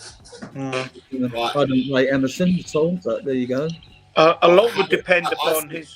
Sorry, go on, Karen. I was going to say, listen to every single one of you. I think we'll have 2 incomings. I'd rather have a lot more incomings because I want to see this squad shape up as quickly as possible, but Rome wasn't built in a day. And I think the incomings are based on other factors. So I'm going to say 2 incomings. I'm not going to tell you the positions. I'm just going to say 2 incomings, although I'd like to share the enthusiasm that Ian and Adrian have got with the 3s and 4s. I'd like to be even more enthusiastic and go for 5s and 6s. But I'm going to say 2 because I think there's a lot of moving parts. So I'm going to say 2 for the time being. If we get anything more than 2, I'll be a pleased person. January's been pretty kind to us. If you look for our buyers in January, because we got Delian in January, we got Lucas Moran in January, and he did a job for us at the time. Yeah, he was useful at the time. We got Bentancur and Kulusevski in January, and we got Porro in January. That's not a bad 5, guys. Let's be fair. What do you make? Sorry, Mr. Adrian, if you don't mind me asking, what do you make of the Danjuma loan signing earlier this year? The Danjuma loan signing earlier this year. What do you make of it, Mr. Adrian? Complete and utter flop, wasn't it? That was going back to the bad old days of bad recruitment. He can't even get a game in the Everton team now. He's gone there. Where we took him off them. I think we wanted a striker and we got a bit desperate. And I think was that before Solomon come in? Yeah, that was before Solomon. Yeah. You see, so I think We got him because it wasn't costly, was it? Have a look. All right, no thanks. See you He later. looked threatening. He always looked threatening when he would come on, though. Was one thing He I have to scored. say. He scored a Hungry nice and goal threatening. away, didn't he? In the league in the corner. I forget who it against now. I think he scored a couple of goals. If you're looking to win he things, wasn't- you got to look beyond Danjuma now and forever in the future. Right, Fair. I'm going to go to the next question because otherwise we'll never finish the questions off. So the next question is for Chang again, and it's: will any players leave in January? If so, how many and who? Okay, I'm just going to go you gotta very go first, buddy. and very practical on this next question. The only departure that I can see leaving in a fortnight's time, assuming that this player really wants to leave immediately. The only player I can see who will want to leave immediately and push for an exit will be Højbjerg. Højbjerg will be the one player who is looking to guarantee his starting 11 berth for the national Danish team in the upcoming Euros 2024. So if he's really starved for game time, I can see Højbjerg wanting to push to leave. Although I have to caveat this, saying that because Bissouma is now going to be suspended until maybe early or middle of February, as things stands, and assuming also that Pape Matar is going to go quite far into the AFCON Cup with his national team, maybe Ange might block the move for Højbjerg to leave. But if there would be if there's any players going to leave, the most likely outgoing would be Højbjerg. That's just my take. Over to you, Ian. Yeah, I think I'm not sure about Højbjerg, and I think if Højbjerg's going, we will be getting in a Conor Gallagher or a similar type of player. I don't see them letting Højbjerg go, particularly with the Cup of Nations coming up and Bentancur having had his injury problems, unless there is a ready-made replacement. I would imagine Lloris will go. They'll come up with some sort of deal to let him go. How that didn't happen in the summer, I don't know, and I don't know what at his age Lloris's game is. I suspect as well that Perisic, they may just pay up Perisic and allow him to go, because I don't see any realistic prospect of him playing again. The other person I think people need to keep an eye on is whether with Eric Dyer's position, and whether he decides, all right, I'll go on a free now, because I think we would give him a free rather than making him hang around like a bad smell, because he clearly doesn't fit in with the manager's plans, and rightly. And again, if we're bringing in a centre half rather, Davis has done really well in the last couple of games when he's played. Ashley Phillips is, I think, close to fitness, and I think he's in the squad for tomorrow. So that might make Dyer surplus to requirements as well. So those three, certainly the first two, I think definitely, and Dyer a possibility. Højbjerg only if there's a ready-made replacement coming in. You can add Ndombele to your list, Ian, I think. Oh God! You kind of almost forget he's there at times. Jesus! So. Oh, don't ruin my Christmas. Making me think about him. The show was going well till you said that. It was going beautifully well, Adrian. I was thinking, I've not broadcast with you before. I think he's having a Big Mac for his Christmas dinner. Oh, what? Do you know? I think Chang might be frozen in a very funny way. You're back, Chang. You're frozen, and you had your hands up like this. I was like, Chang is feeling it. To have, just to finish what Adrian was saying, to have no ability, but to work hard to compensate for your lack of ability in anybody, I'll respect that. But to have ability like he has in spades and to not apply yourself, I think it's frustrating. It's criminal. It's absolutely criminal. Oh no, we lost Chang. Oh, Chang's back! Yay! Okay, is anyone's StreamYard acting up? No, is anybody's StreamYard acting up, or is it just me? Okay, all right, okay. Sorry about that. It's just me then. Oh, You're good. You're good. Everything looks great now too, man. So no worries. But I don't want to put us back next to each other because we're both sort of timing out on my screen, so it's all good. Thank you. Awesome. Adrian, your question to you, mate.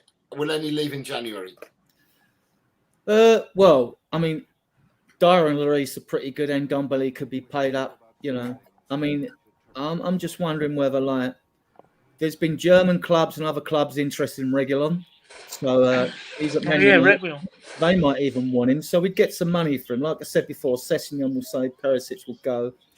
You've got Tanganga's not getting game out online. I can see we might get rid, as in loans as well, Jose, as well. Yeah. Because Tanganga, he's not having it at Spurs, is it? Lo Celso's in the squad tomorrow, so I think Lo Celso will go because he'll, you know, but it's a question whether it's tomorrow night and Gill. But yeah, Spence and Roden, I think Leeds will come in for both of them in the summer. They'll want both. But if Spence kicks on, who knows? Ange might see something in him. I mean, I've not really had a look at him. Has any of you? No. Adrian, funnily enough, when I was sort of predicting things on streams before the season, I thought Spence was much more a natural right back in an Ange system than Porro was, particularly because of his defensive abilities. And I thought he could play that inverted role really well.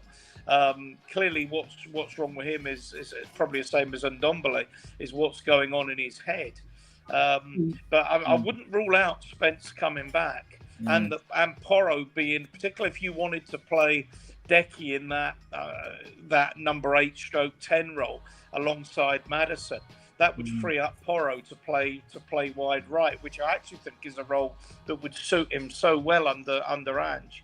So yeah, he looks good going forward. It's a positional play that's questionable. Yeah, absolutely. And I think that was the main issue with Reguilon as well. Looks good. And I hadn't really seen enough of Reguilon. You know, I like to see a season out of a player before I, you know, judge. Quite right.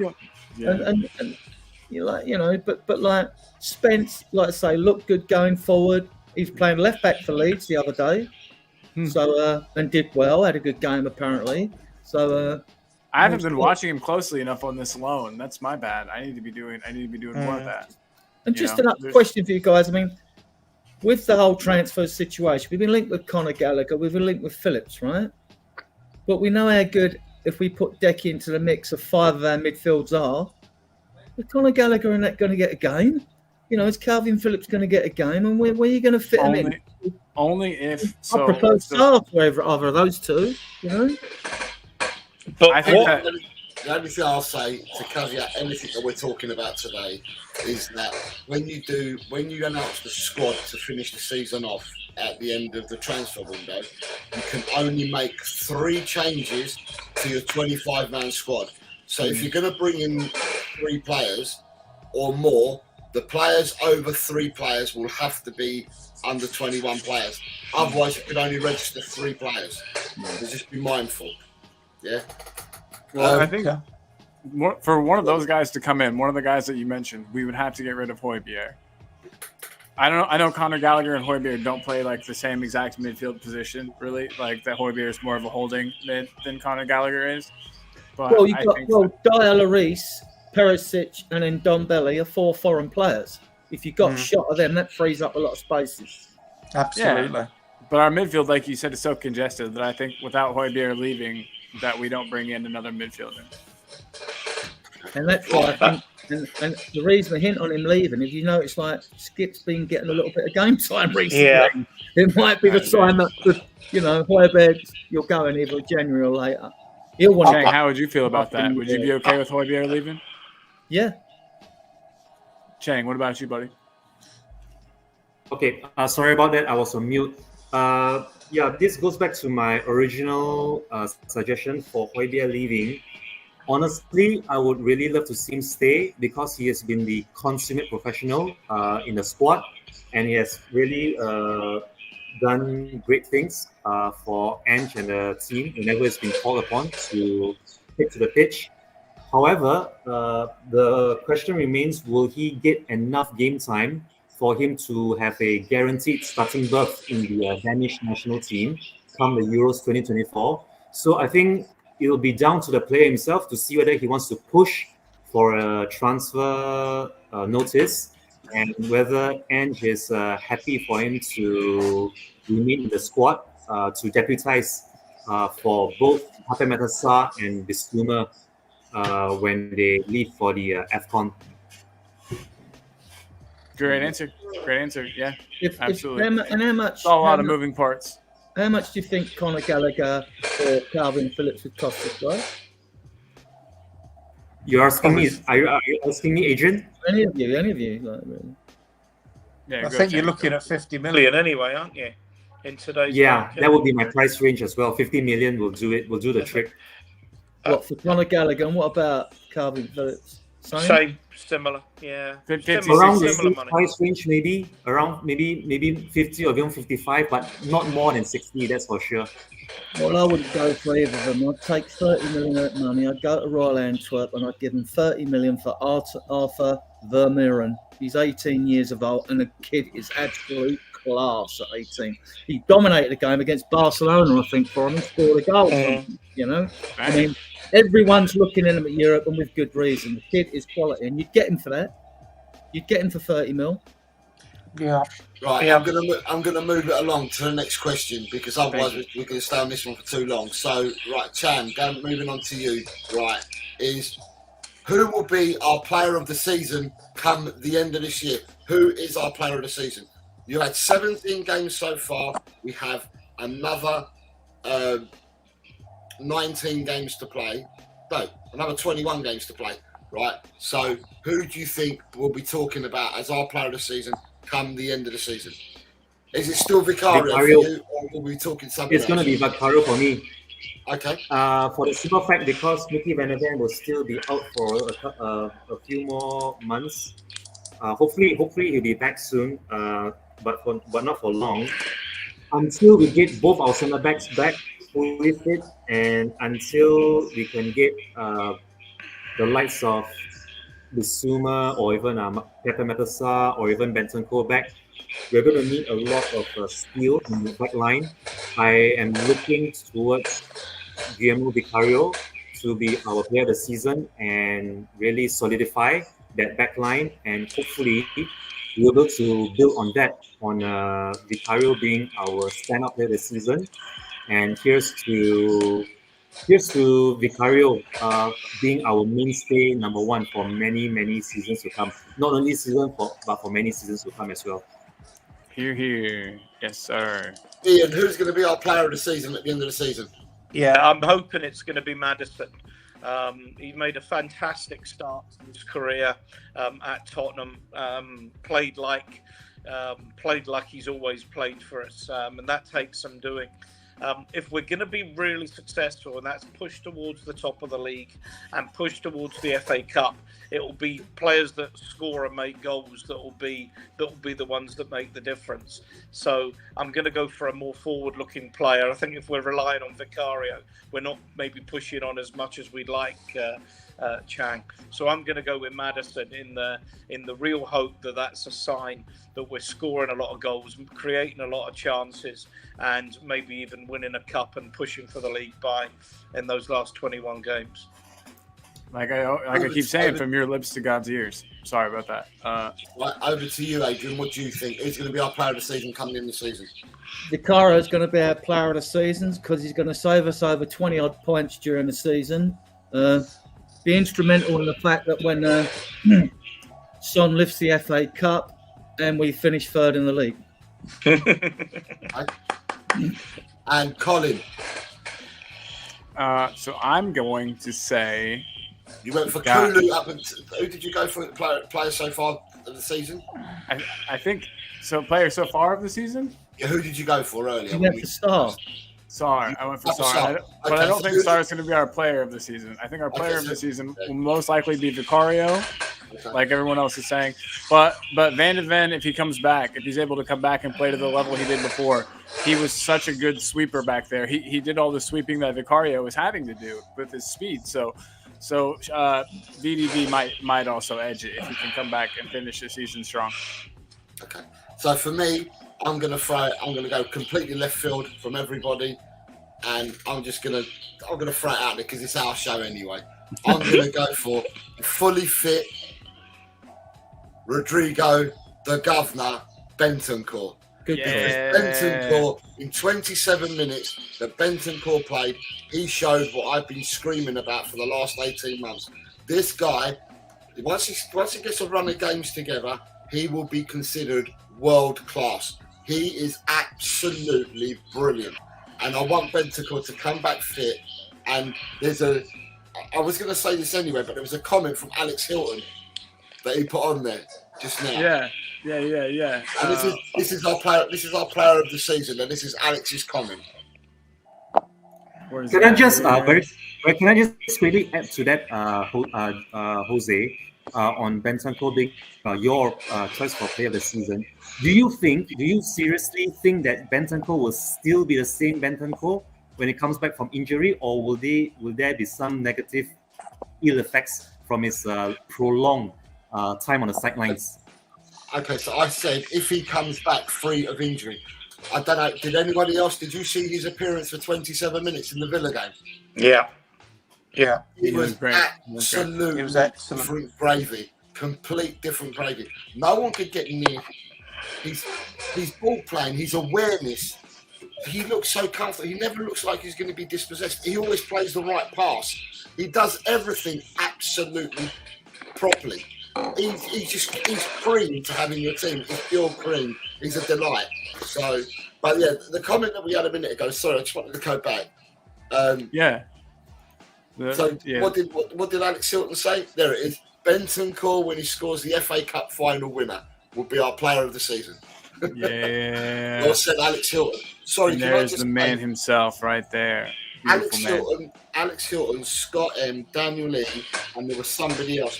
I haven't had any predictions from you guys. If you put your predictions in, I'll put you in, but they have to be from tonight onwards. Yeah. Some of them have got them in here in the chat. I see. I've got the ones that are in the chat already. Okay. Awesome. So these people are the ones that are missing. Right. So Colin, sorry, who was your player of the season going to be? Oh, you said yours already because I said mine. Right. Yeah, Vicario or VDV, depending. Okay. So we're back to Chan. The next question is: we're currently 5th. What position will we finish in the league? Chris, this is crystal ball gazing we're doing at the moment for the last question and this one and the next one. Okay, I'm just going to throw this out there. I hope we get to finish 3rd, although that might be a big ask with our current squad so threadbare thin right now at the moment. But I really do hope we finish 3rd, maybe even 4th at the very least, so that we at least have some Champions League games to look forward to and possibly some world-class recruits before Euro 2024 or even maybe just after Euro 2024 if we do qualify for Champions League again. But I really am hoping that we finish either 3rd or 4th. Anything more than 3rd or 4th for us this season will be a complete bonus. Thank you. Yeah, agreed, man. No, thank you. So then that brings us to Ian. I'm going to go with 2nd. I like my glass half full. I think you like it all the way full. I'd love to see us winning it. It'd be interesting to see Arsenal are playing very well, but we've talked about Arsenal at this stage in the previous 2, if not 3 seasons, and they've always found a way to bottle it. So Arteta just seems to, when he flies off the handle, I'm not sure how well that goes down with his players. Rice has really improved them, but I see them finishing 3rd because they'll bottle it again. The team I can't see pass for the league at the moment is Liverpool. For all Klopp's whinging, I just see Liverpool winning the league. I don't see City. I think the thing about City is, they've got good players to come back, not least of which the Belgian De Bruyne, whose name has temporarily escaped me.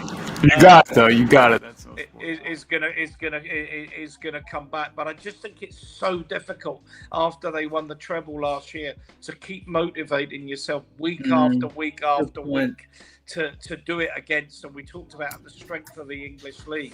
There is just you just can't switch off for a minute. So I don't think I see them even finishing fourth this season. Maybe I'll make a fool of myself with that comment.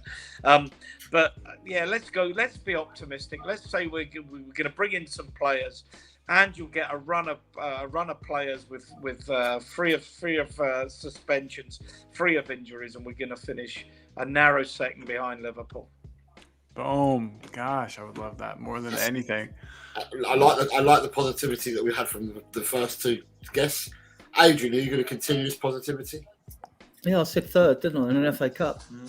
So, Third and FA Cup. You were putting them in the chat the last few days, but I don't know whether our guests have seen it, so that's why I had to ask you. Anyway, I've seen it putting it for the last 4 days. So. My optimism is based, not being delusional, as you were talking in some other podcasts again. My optimism is based on we've got 8 massive points this season, which we wouldn't normally get. We beat Man United and Liverpool home for 6 of them, and we drew away at Man City and Arsenal. And not many teams are going to do that. And they've all got to play each other in this round robin of games. All right, we've still got to go to Newcastle, Chelsea, Man United, Liverpool, right? But that's about it. And with the points up for grab, what we got? How many games we played? 17. That leaves. We're not quite halfway through. I don't think. 2 more games to get to the halfway stage. Right, that leaves 21 games, right? Which is 63 points. If you work it out on average since 1992 in the inauguration of the Premier League, on average it's 72 points to get top 4. That's just top 4, right? We're well on target for that. I think we could still, in theory, lose 7 or 8 games and get top 4. I haven't quite done the math, so I'll be corrected on that. And that's not going to happen when we get our players back fit. So, I can see us getting third. And I can see us winning the FA Cup. We're at home in the first match. Why not? Why not? Okay. Yeah. Colin. Anywhere from second to third. It's if I had to put a number on it, I'll say third as well. Third is my choice. Behind most likely City and Liverpool.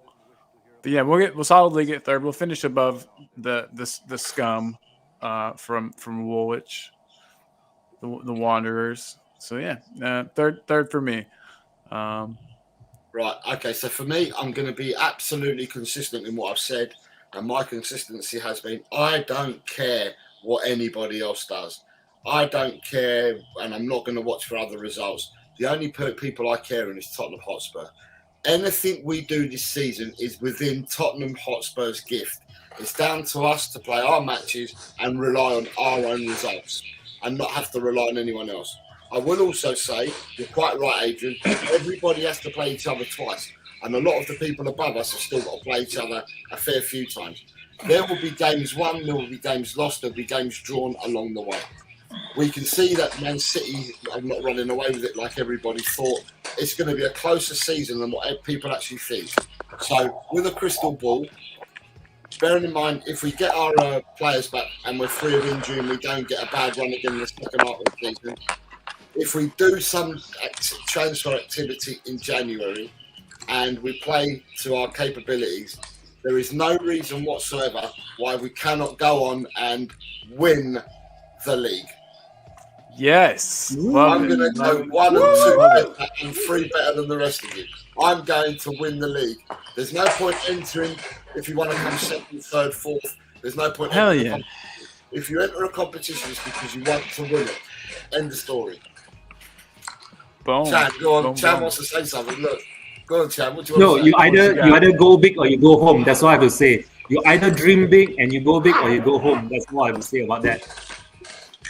100%. Right. Absolutely. And the last one of the crystal gazing one is, and it's over to you, Chan. We know that we played Burnley in the FA Cup because the draw has now been made, right? So how far will we go on in the FA Cup? I hope we really do make it all the way to the final. Whether or not we win the competition is a whole different ballgame because we know what Spurs have been like in the cup finals for a good decade or so now. But I really No Harry Kane now. Yeah, definitely. Yes, I really do feel that we have an outside chance of going all the way to the final.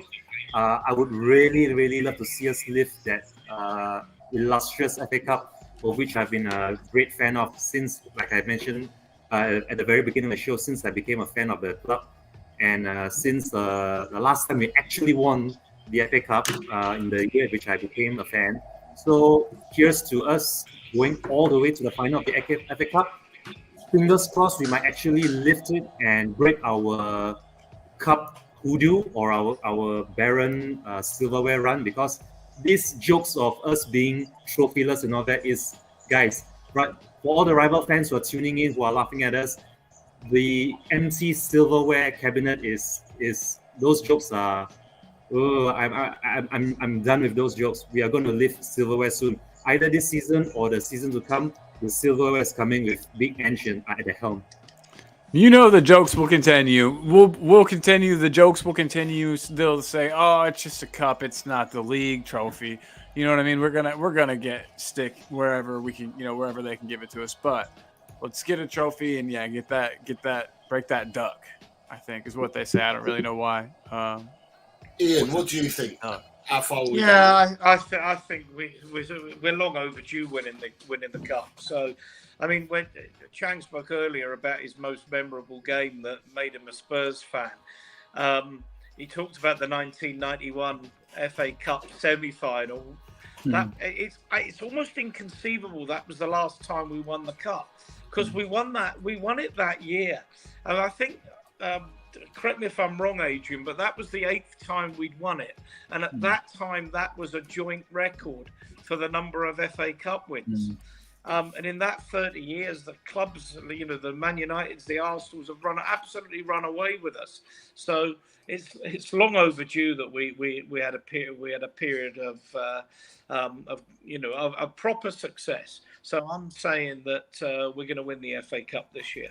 We were going bankrupt back there as well in 1991. Do you remember the new stand? Yeah. And then we get in the final, and Gazza does that tackle, and today Roger Milford would have sent him straight off. He was the ref during that game. But I liked Roger Milford as a ref. Always seemed to do well for us, Yeah. But I mean, when you think about VAR in that game, he would have undoubtedly gone. But then the Forest goal from Pearce would have been disallowed for the foul when they pushed the wall out the way. So, a very, very different game. But God bless him, may he rest in peace, the way Justin Edinburgh wasn't taking no shit off of Roy Keane. Them two had a nice tussle. No, not Roy Keane. Yeah, Roy Keane. It was Roy Keane. Yeah, it was Roy Keane then. He was at Forest. Yeah, absolutely. Yeah. No, absolutely, absolutely right. But yeah, how Gazza stayed on the field for that tackle is, a miracle, almost a minor miracle, and he wouldn't have got away with it today. Probably even without VAR. Adrian, you've already said we're going to win the FA Cup because you said it for 4 days and you said it today as well. So we're winning the FA Cup. Colin, where are we going with the FA Cup? I'm with Chang. We'll get to the final. Will we win the final? Yes, we're gonna win the final, everybody. We're gonna do it. Tottenham are going to finally break this curse, and we'll get a trophy. And this will just be the beginning. Once one comes in, I think they're all going to kind of start coming in. Players are going to have finally seen what it's like to win, what it takes to win, and it'll help us in the future to bring more trophies in. So. I'm going to jump on the Ian, Adrian, and he's not with us today, but Jimbo. I'm going to jump on the bandwagon, and I'm going for an FA Cup victory. And to jump on Jim's bandwagon, I'm going for the double. So along with Kuva and Jimbo, I'm going for the double. Quick one, who do you want to beat in the final? Ironic if it was Liverpool, wouldn't it? Honestly, I really don't care. I don't care who we play in the final. I just want that trophy. That's all I want. Ian, I'm glad that was just your phone and not you falling. I was worried for half a second. I was like, oh no, did he just topple over? I put the vodka in there today. Happy Christmas, everyone. I'm fine. It's gone again. Right, we're going on to our next section. We've only got 2 questions to go after this, so we're nearly there. But the next section is Keep or West Ham. Here we go, everybody. We know you want it.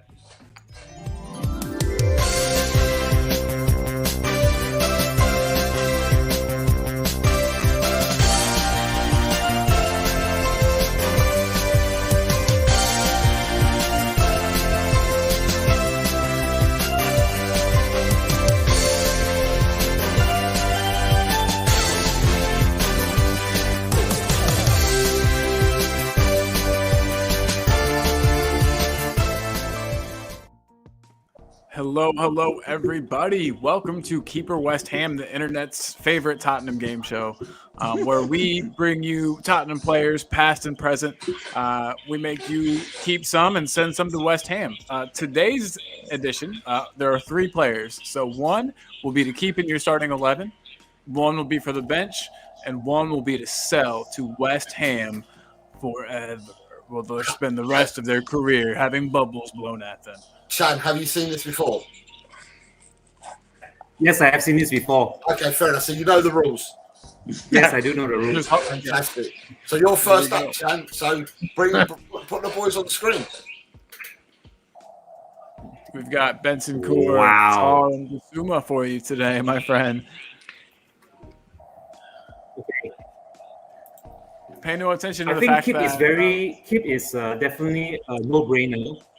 Keep is a no-brainer. Keep will definitely be Benson Cole. I'm going to keep Benson Cole.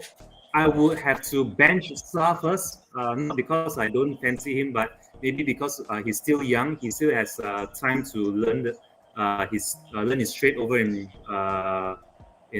Britain. The one which I will have to move on to West Ham is Bissouma. And don't get me wrong, it's not just because of the 2 red cards this season. Bissouma has been blowing hot and cold since he joined, and I think there was some reports, I believe, during the Conte era in which he did turn up late for training. I could be wrong, but that's what they were saying about Bissouma turning up for late, and that just doesn't sit well with me. If there's one person which I had to sell to West Ham, it would be Bissouma. So I will definitely keep Benson Cole and bench Pepe Sarr. Thank you, guys. Boom, absolutely. Thank you for your answers, Chang. Good answers as always. You've been nailing every single question, so thank you. Great debut onto the show. Hopefully, first of many. But this brings up Ian now. Ian, yeah, I have to probably agree with that.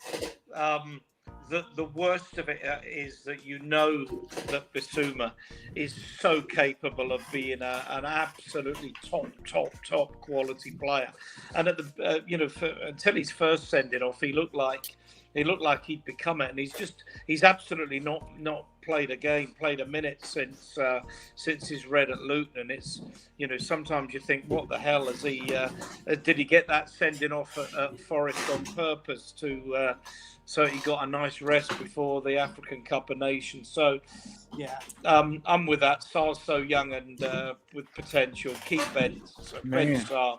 And I really hope he didn't get that on purpose. That's a crazy thing to think about. Well, it was a crazy thing that he did. A wild tackle in midfield with nothing going on. I mean, I don't know. Conspiracy theories are, abound everywhere, but. How convenient for him just before, I don't know if he's Christian, but just before Christmas, getting the red, taking a break. Pathetic. Bummer. Yeah. Adrian, here's different. First 10 games in the season, Bissouma and Maddison were both vying for player of the season so far. I'm keeping Bentancur obviously, but I'm keeping Bissouma. And I'm sending Sarr, I think, is a fantastic talent for West Ham. I think all 3 give you something different in midfield anyway. But Bissouma that beats the press with the quick twists and turns and forward passes, that hasn't gone away.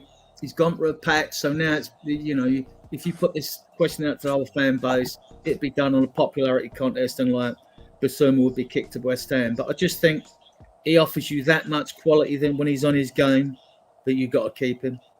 And Sarr will be a star, I'm sure. Yeah, So who are you keeping and who are you benching? Because you said you wanted to keep 2 players, but you can only keep one and bench. No. I said I'm keeping Bentancur, benching Basuma, and sending Scott West Ham. Okay, all right. Colin. I'm boring because Chang has my exact answer, and so does Ian. But out of these 2 guys, I think, you know what? I'm going to change it up a little bit. I'm going to keep Sarr. I'm going to bench Bentancur until he comes back fully from injury. He's 100%. And then I'm going to send Basuma to West Ham. And not because Basuma's a bad player. He's really not. He's a great player. He's wonderful. We got him for a steal. With the price we paid for him, 25 mil or something? Steal. He's a great player, but for the sake of this game here, he's got to go to West Ham. And I always say this, but we're making West Ham a powerhouse of a team with these players we're sending over there. West Ham is going to be a formidable side once they receive all these players. So that leaves Jose. That leaves you, buddy. For me, if everyone in our squad is fit, right? For me, the best midfielder we have at the club is Bentancur. Without head and shoulders above any other player in the midfield that we've got at the club. And when I say midfield, I'm talking 6 or 8, yeah? So I'm not including 10 as a midfielder. 10 for me is an attacking player. So Maddison is a 10. So out of a 6 and 8 position, for me, Bentancur is head and shoulders above any other player that we've got at the club. So for me, it's Bentancur all day long. He's staying. I appreciate what Adrian has said about Basuma, about the press, the wriggling, the turning, and stuff like that. And I also like what Sarr's done. I think Sarr's ceiling is so high. He's a very young man. He's 20 years old. His ceiling is extremely high. And so therefore, for me, based on if they were all fit, I would have to go keep Bentancur. I would bench Sarr because of his ceiling and everything he's done so far and what he can do for us in the future. And unfortunately, it'd be Biss that goes to West Ham for me. Bye, Biss. And I think that the chat was more or less saying a lot of this as well. I think. Let's get this back up here. And I could see people in the chat answering this. So you had. There's a lot of people here. So we got Alexander Hilton saying keep Sarr, bench Bentancur, sell Basuma. GBC fans will start Sarr, bench Bentancur, and bye Basuma. Okay. Chris Peters has gone. Right. Oh, sorry, go on. You carry on because you got it on there. Yeah. Chippy just says from left to right in that order for him. Yeah. Scott, keep Bentancur, bench Sarr. Basuma can F off to West Ham. Chris Peters, Bentancur, keep bench Sarr, sell Biss. Everybody's pretty much on that same. You got dry roasted peanut saying the same thing. Yeah. Chippy saying that Scott finally agrees. They finally agree on something. Chippy and Scott, nice. Gotta love the love. And then David Clark saying keep. So he wants to keep all 3 all day long. Oh, okay. Well, I wish we could. Same with Daniel Sandoval. Daniel Sandoval saying keep all. And then Mr. Ndombele saying sell Ndombele, sell Ndombele. And then he said, yes, David, keep all 3.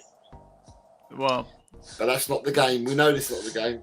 Yeah. I think realistically, when Basuma does come back from Africa, that it's a very, very big 4 months for him.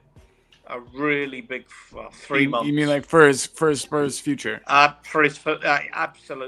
There will be other players coming in. Ange won't put up with crap like he's produced the last couple of months. He either delivers or he'll go, and he will be replaced. He'll be back early in because Mali aren't going to go a long way. They're favourites, so Sarr will be away much longer, as will Son in the Asian Cup. Well, with any knockout tournament, we don't know. I mean, teams could have a surprise win here or there, or a loss, or anything like that. So they're not one of the fancied nations, Mali. Colin, to be honest. Senegal are though; they're favourites, I think. Yeah. Gotcha. So that was keep, bench, and West Ham. So thank you for playing, everybody. It's my favorite game. There's 2 questions to go. One is a football question and one is a non-football question. So the last football question we're going to ask you, and we're going to Chan first, is score prediction for Everton?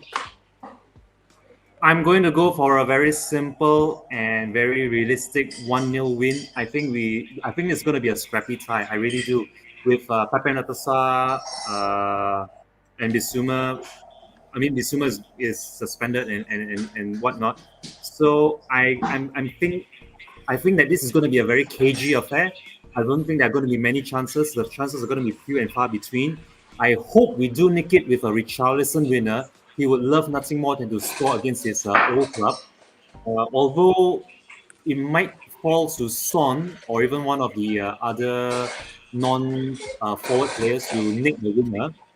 I really do hope, and I'm really hoping Vicario can get his second clean sheet in a row, which is going to be a collector's item this season. So a scrappy 1-0 win will be my prediction against Everton. Boom. Would Great you prediction.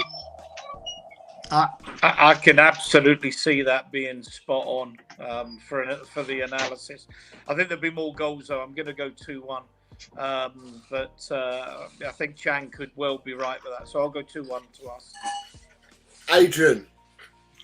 2-0. Richarlison. 2-0. Sorry. Decky Richarlison. Oh, you're even giving us the goal scorers. Fantastic. Dang. So you're Colin. Honestly, I think it's going to be 3-2. Spurs 3, Everton 2. Everton are on a roll. They're going to score first, most likely.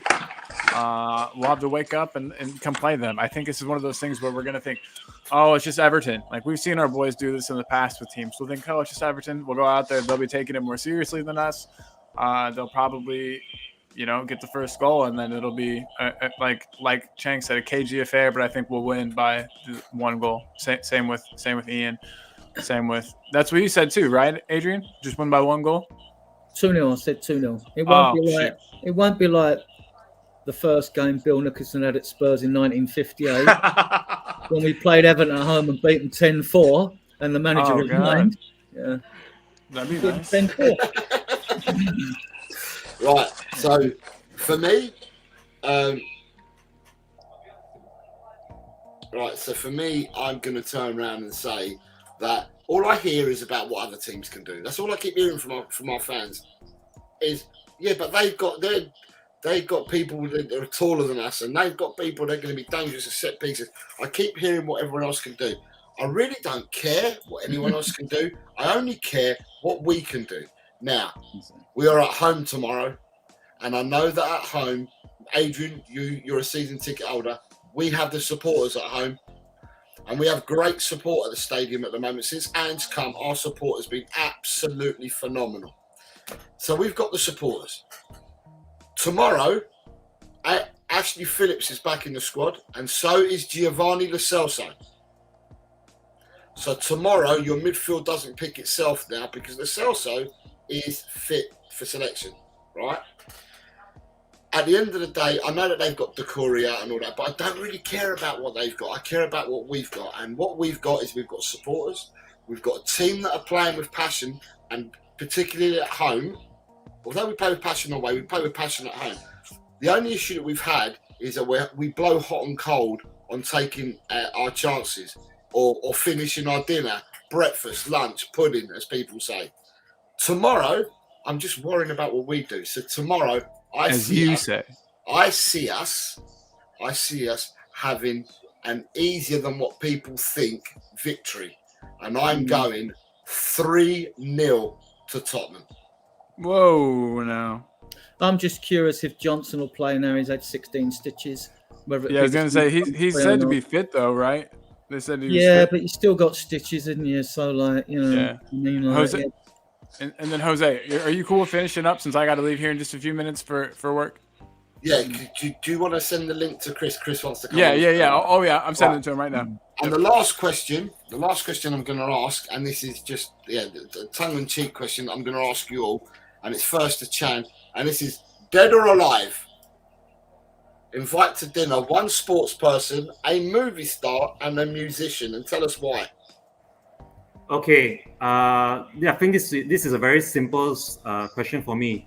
Okay. invite to dinner a sports person, I'm going to invite a former football commentator, but he's recently deceased, so RIP. If I could invite a sports person to dinner, I will actually invite John Motson. If anybody remembers Motty from back in the day, even I just have to make this very clear. Back in the day, in the late 80s and 90s, John Motson is everywhere over here in Asia when it comes to football commentary. The way I'm speaking to you right now, although English is not my first language, English isn't my mother tongue, I'm Chinese, by the way, but my presentation, the way I speak, my grammar, the way I form sentences, it's all almost like I learned it all from Motti himself back in the day. And this was even before I started supporting Spurs. So if there was a person I could invite to dinner, it will be John Motson. Rest in peace. That's awesome. Movie star? If I could invite a movie star, let's see now. I think I would either go with, I'm not sure, does Tom Hanks count as a movie star? Yeah. I would invite Tom Hanks because just for his personality, the way he is as a person, I model myself a lot about him, the way he deals with people, his interpersonal skills, just the all-rounder, a great guy to be around with, Tom Hanks. So yeah, I'd probably invite Tom Hanks over for dinner. And as for musician, this is a tough one for me to answer because I'm so into music as a drummer myself. So if I could, sick, nice man. Yes, I'm a drummer. So if I could invite a musician to dinner, I'd probably say Bonham. I'm just going to name the name Bonham. John Bonham. If you don't know his name, that's your loss. So I'm just It has to be Bonham or Moon, I think, if you're a drummer. Oh, good times, bad times. I mean, I try my best to try to get Bonham's lick for good times, bad times, but I'm just an amateur. So I would really love to invite him to dinner and maybe get a tip or two from him. But yeah, that would be my pick. Sports person, John Motson, movie star, Tom Hanks, and finally musician, Bonham. Over back to you, Jose. Okay, so Ian, question to you, mate. If you can invite a sport, dead or alive, doesn't matter. Given me some time to think about that. Sports person, I'm going to take Muhammad Ali.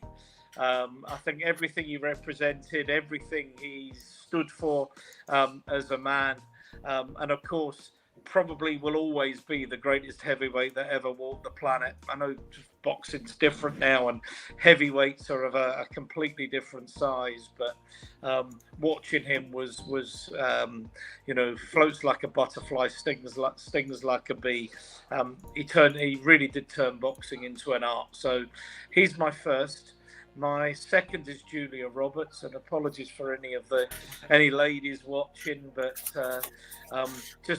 at least if she turned me down, I'd know I'd tried, because there's something about her. She's not, like so many actors and actresses, she's not conventionally beautiful, but she's a stunningly brilliant actress. And she's wonderfully attractive as well. And I did fall in love with her when she was in Notting Hill. So it's Julia Roberts, I'm afraid. And Boom, I love it. I'm taking John Lennon. I love the Beatles, and for me, Lennon was the absolute balls of that band, and his bringing in his love of Black American R&B artists like Arthur Alexander and Smokey Robinson and the like. I thought gave that band an energy that if they'd have just been a purely white rock band influenced by white musicians would never have been the same. And obviously his politics as well would be interesting. So that's my three: Muhammad Ali, Julia Roberts, John Lennon. And Adrian, over to Adrian. I'd have to change these around now. Sports person, Bill Nicholson. I'd like to ask him at his playing days in the push and run side under Arthur Rowe, his time as a Spurs manager, and what he thought about the modern game. Musician.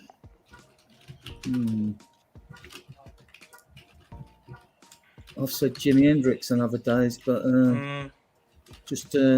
yeah. I thought of Hendrix as well. I think I stick with Jimi Hendrix. And Films. I'm not really a film person. So I'm looking for a good actors, you know, so...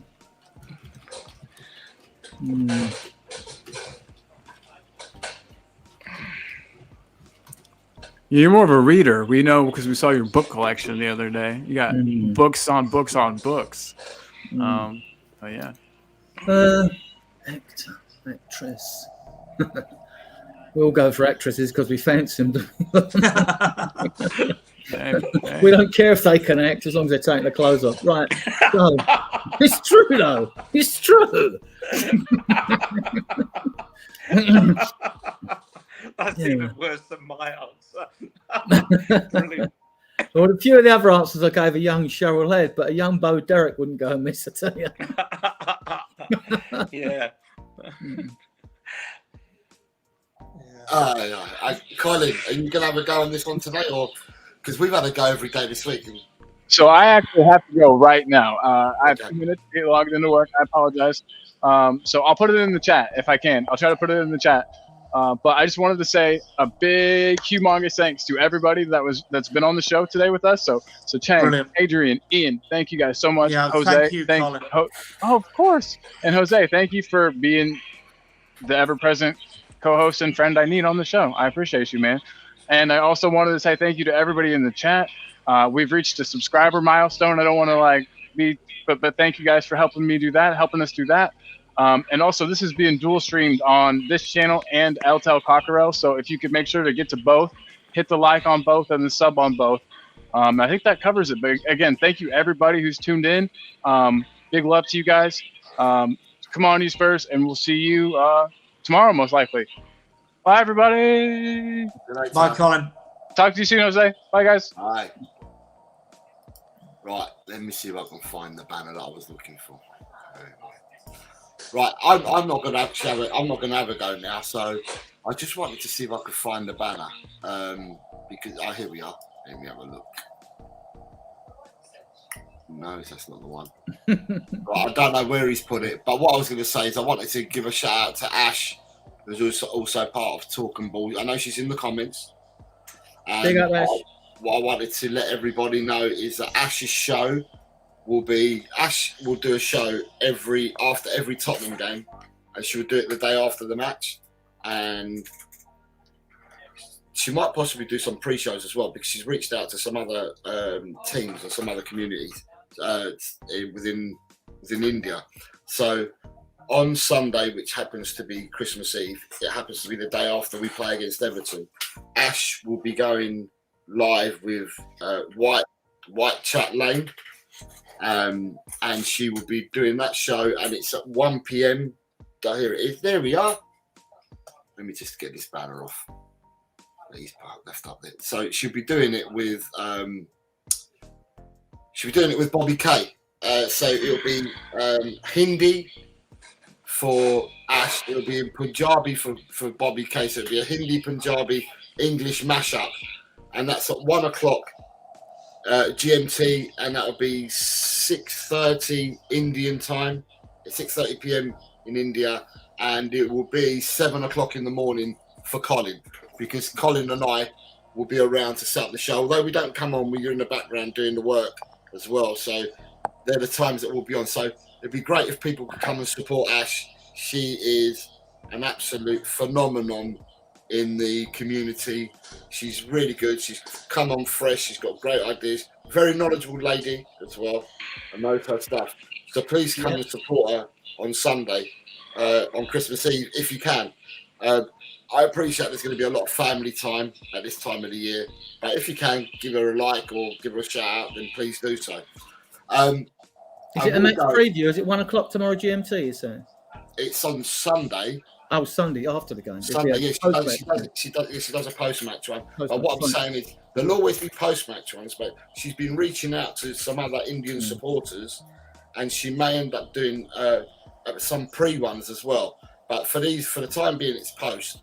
And what I wanted to say is I wanted to thank every single one of you that have been on today, and just where people can find you. So we'll start with you, Chang. Okay, while I don't currently have my own channel, I can be found on Spursation TV.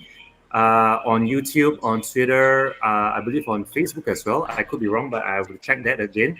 Other than Persuasion TV, I'm a regular over at United Spurs of America, which I always give out memberships to new channel viewers of that. And if I'm to be a regular here on Talk and Ball, I guess I could be found here from time to time if I'm ever invited back to be a member.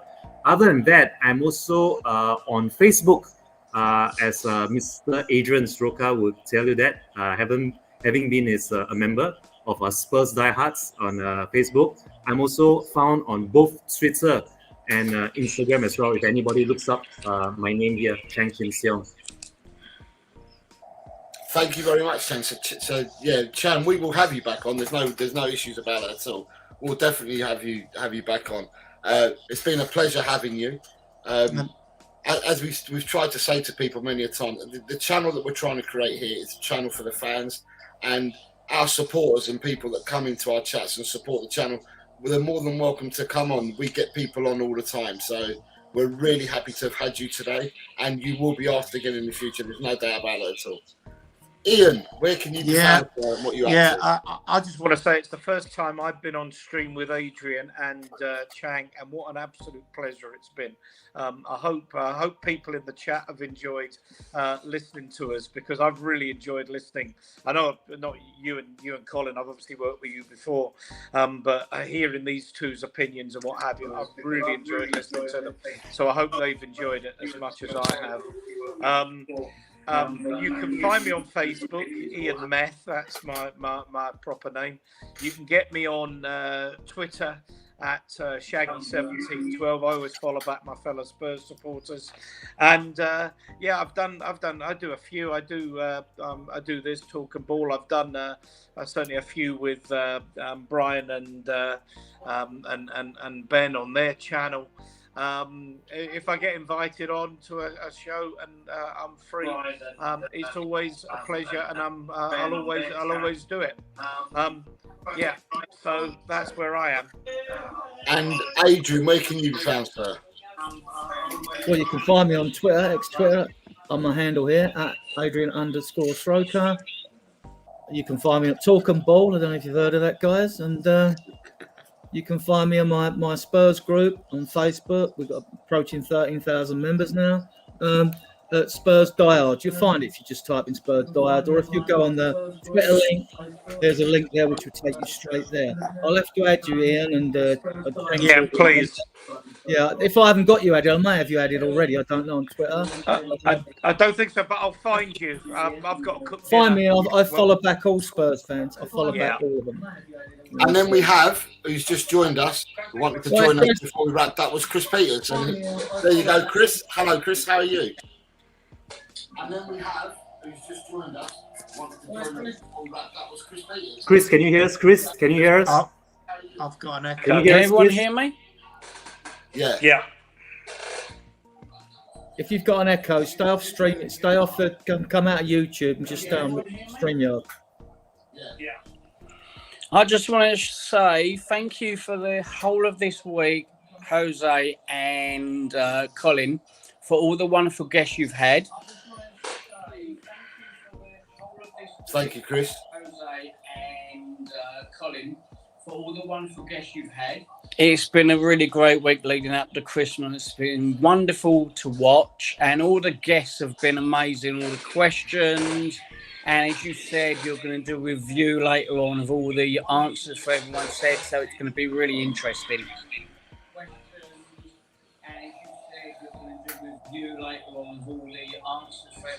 I'm just waiting for him to catch up. Yeah. Right, now that you've caught up, Chris, thank you very big up much. Spurs tomorrow. Yeah, thank you very much for your comments, Chris. It's been a pleasure. I'm glad you've enjoyed the shows. I've seen your comment. And yeah. 4-0. 4-0. 4-0. Okay. And what I wanted to say is to everyone that I have on screen at the moment, and everybody in the chat, and everyone that watches this back on playback and everything, I want to wish each and every one of you a Merry Christmas to yourselves, your families, and your loved ones. Stay healthy, stay blessed. May Santa bring you everything you've asked for. Some of the presents I've requested, I have to wait till May. Stay healthy, stay blessed. Julia Roberts. Will he bring me Julia Roberts? Well, I'm asking for 2 trophies in his bag, but they can't come till May. That's fair dues. But no, thank you very much, everyone, for being a part of this. And yeah, I don't know. Apart from the show that we've got on Sunday with Ash, we've made no plans for tomorrow. And no plans for Christmas. So I don't know when we'll next be on, Colin and myself. But definitely Ash will be on Sunday.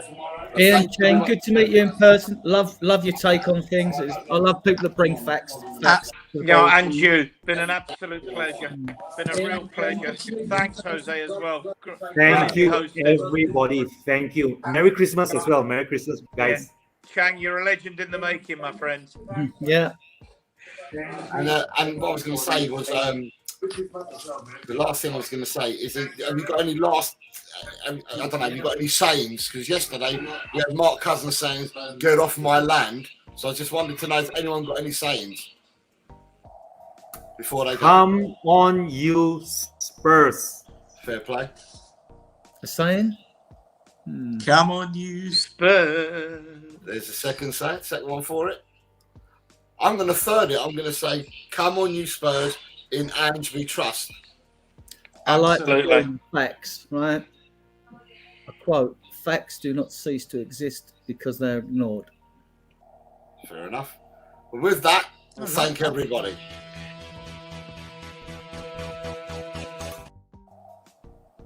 Brilliant. Excellent. Good.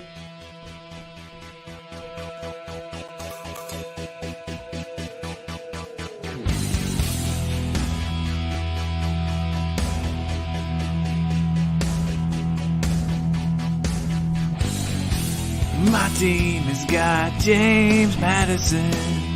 James Madison is what we need. Whoa, thank God we got James Madison. This kid plays ball like you would never believe. Whoa.